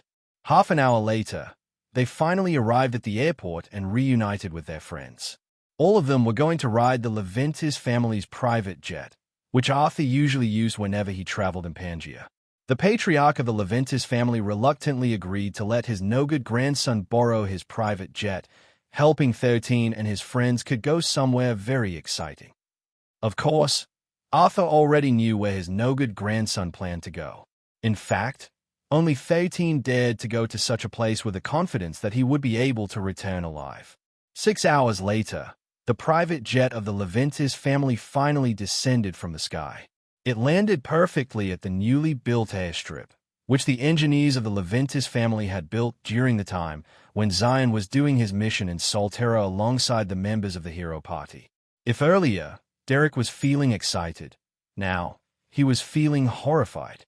Right outside of the private jet were 3 oath dragons, the mere sight of which made the teenage boy's legs turn jelly from fright.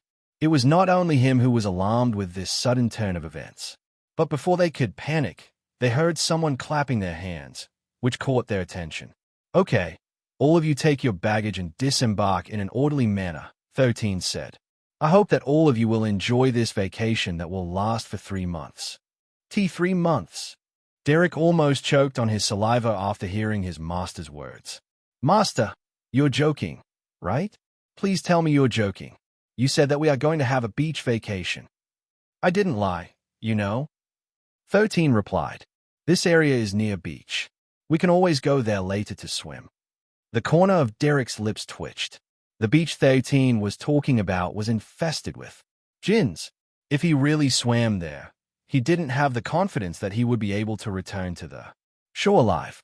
Al Capone, Alexis, Pietro, Paul, Piper, and the members of the E4 Mafia were also feeling very anxious because they had just landed in the most dangerous place in the Rigel continent. This was the territory of the 3 rank 9 Oath Dragons, whom even the monarchs didn't dare to face. Only Christopher and Colbert seemed relaxed, even looking at the Oath Dragons from their windows with great curiosity. They've been with 13 the longest, so the 2 young men had already experienced many things. They had complete and unwavering trust in Zion, and they believed that he wouldn't do anything to harm them. All right, we still have to set our camp, so everyone, please follow me, 13 said as he opened the hatch of the private jet so that all of them could disembark. The members of the hero party and 13 squad all followed behind the teenage boy with worried looks on their faces. They should have known better that the teenage boy wasn't someone who would give them a vacation, especially when their training had just started. Soon, they would realize that the opponents that they had faced in the trial of courage would look cute compared to the monsters that were very eager to face them in battle. 13 knew that he didn't have a lot of time to train his squad captain and the members of the hero party before the Dragon and Phoenix tournament started. Because of this, he decided to give them extremely hellish training, which would squeeze all the potential in their bodies, making them a stronger and better version of themselves. Gah! Derek cried out in pain as he was sent flying by the attack of the undead centipede king, Jalrog. After turning into Erasmus' servant, the centipede king's rank remained as a rank 8 sovereign. But even if it was no longer a pseudo-rank 9 sovereign, it was still a very powerful monster in its own right. A few seconds after Derek was sent flying, Roland crashed a few meters beside him, blood spilling at the corner of his lips. This is madness. Roland couldn't help but grit his teeth as he propped himself up from the ground. You got that right, Derek commented in a grave tone.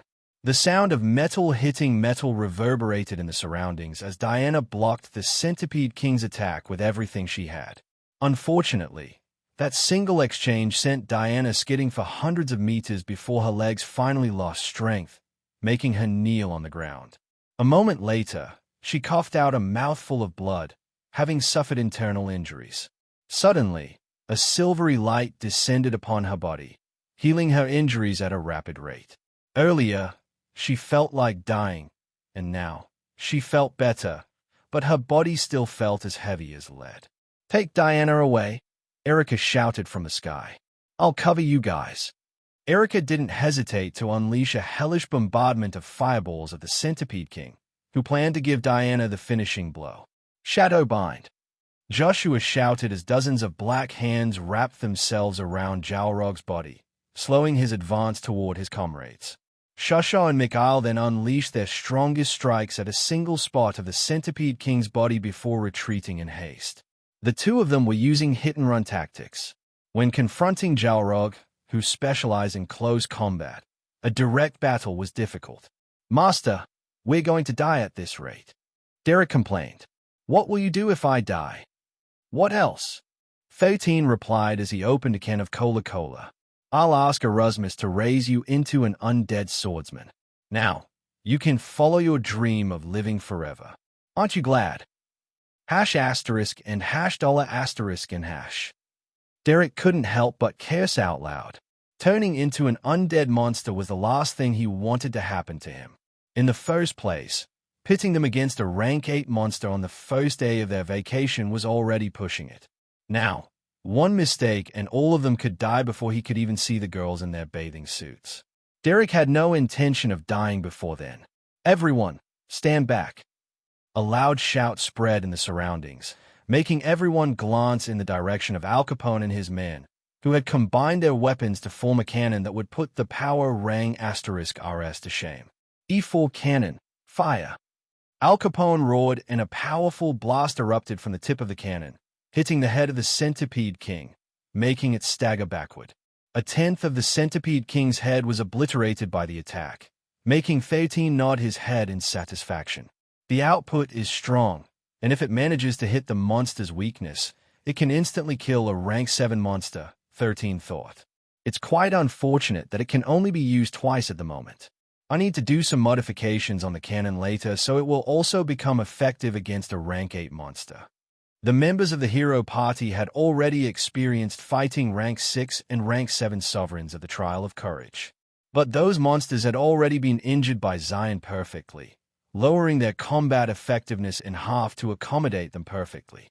Right now, he was letting them experience the overwhelming might of a rank 8 monster so that they wouldn't have trouble running away if they ever encountered one in the Jin invasion that would happen in the Sinai continent. As a team, they might still be able to get lucky and defeat a rank 7 monster. But a rank 8 monster was still too much, even for them. But 13 believed it would be best if the hero party, his siblings, and his subordinates could get used to the overwhelming pressure of a rank 8 monster, allowing them to resist similar auras in the future. Once they get used to the aura of a strong enemy, anything else would become trivial in their eyes. They will also be able to soak up battle experience this way, 13 thought. He knew that the hero party, especially Erica, wanted to become strong. The mere fact that they had seen the monsters whom Zion had defeated in the Trial of Courage left them with a feeling of inferiority. This feeling only increased when they faced him in the final trial of the Temple of Courage. The last thing 13 wanted was for these young heroes to develop heart demons.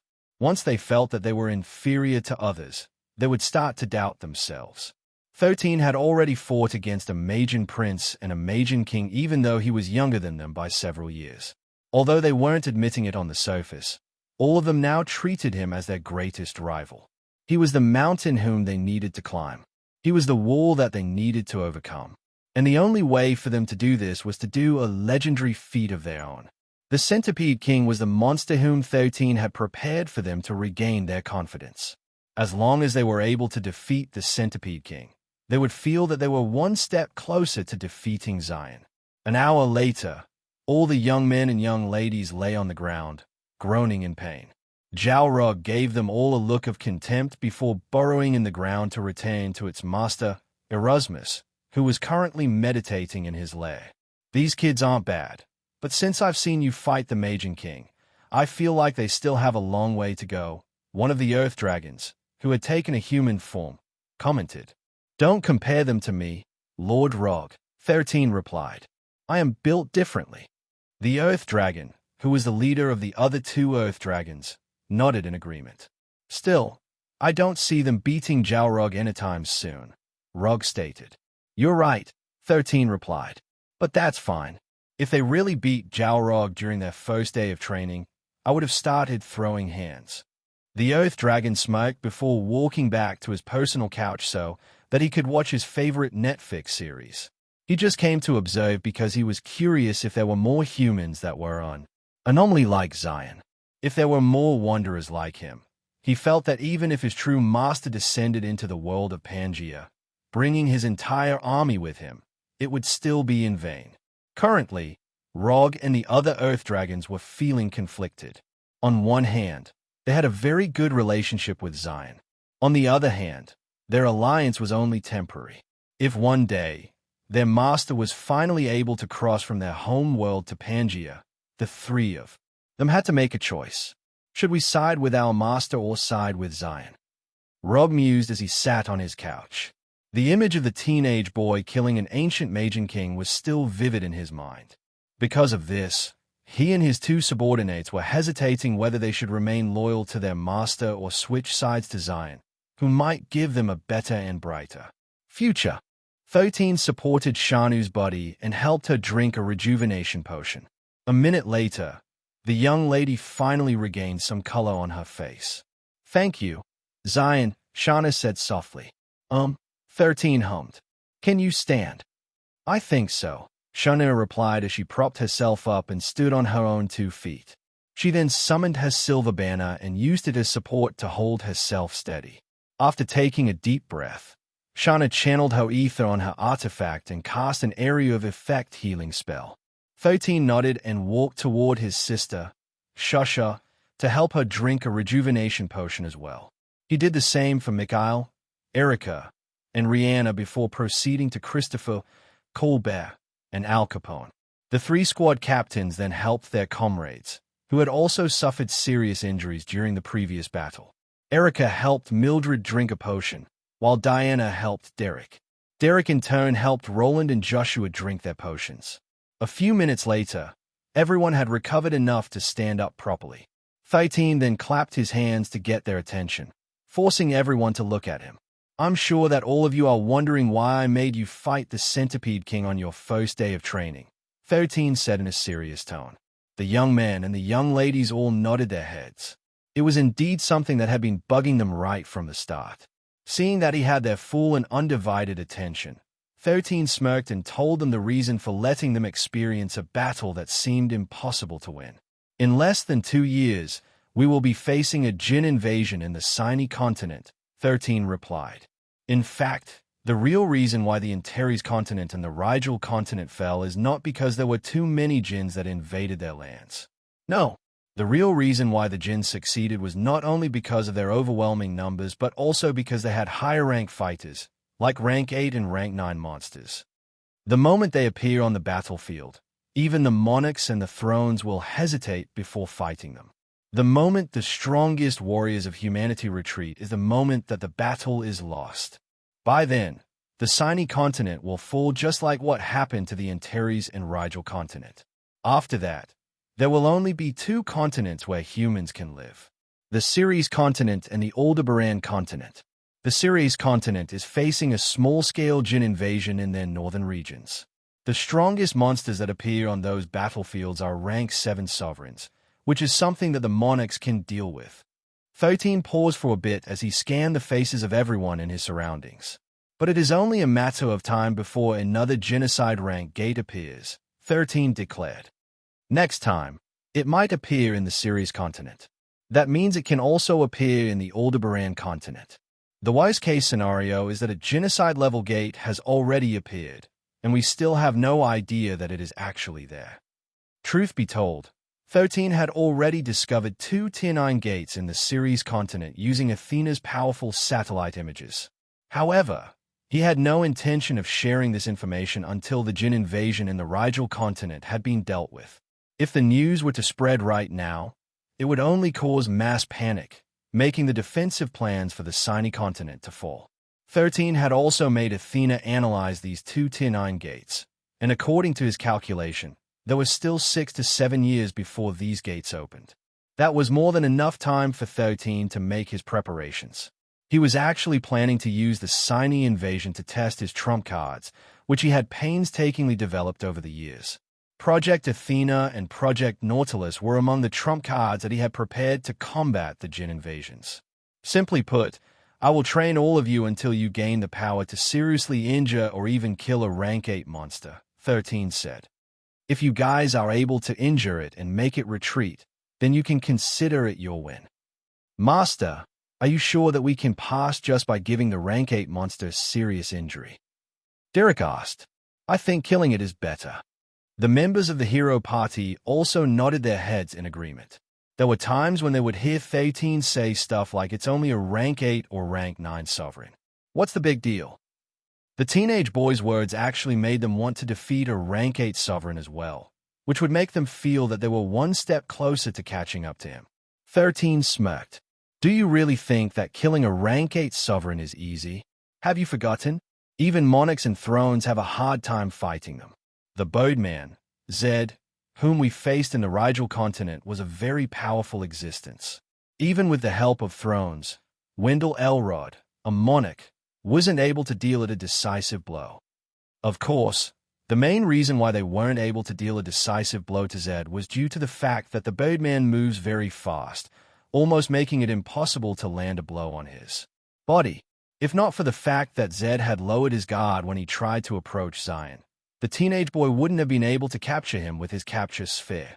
But 13 had no intention of telling these to the teenagers because he wanted to make them understand that killing a rank 8 monster wasn't a simple thing to accomplish.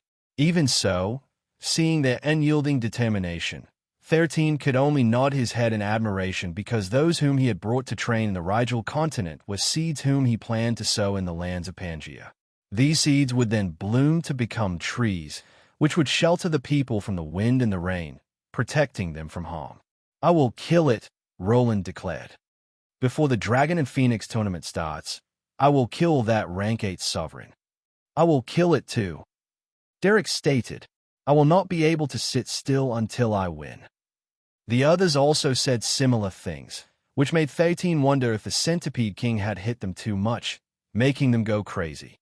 But in order to not rain on their parade, he decided to just give them some encouragement. Very well, how about this? 13 raised a finger.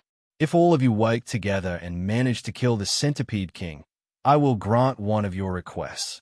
Of course, the request must be limited to something that I can do. So, do your best to kill the Centipede King. Roland narrowed his eyes as he looked at the teenage boy in front of him. He only had one wish, and that was to fight 13 in the Dragon and Phoenix tournament. The hero of the hero party felt relieved when he heard that Zion wouldn't be joining the tournament. However, a minute later, he felt disgusted with himself because he thought of such a thing. Right now, he wanted to defeat the person whom he had considered his rival. Since Zion promised to grant his request if he and the others were able to kill the Centipede King, the request that he would ask for him was to join the Dragon and Phoenix tournament. That way, Roland could fight him seriously with everything he had. Regardless of the results, he would accept it. Although there were many powerful individuals who would be joining the tournament, Roland was confident that after his training, only a handful of people could threaten him. With this thought in his mind, he decided to take his training under Zion seriously. Even if the teenage boy sent him to hell, he would do his best to crawl back up, all for the sake of recovering his pride that had been wounded many times as of late.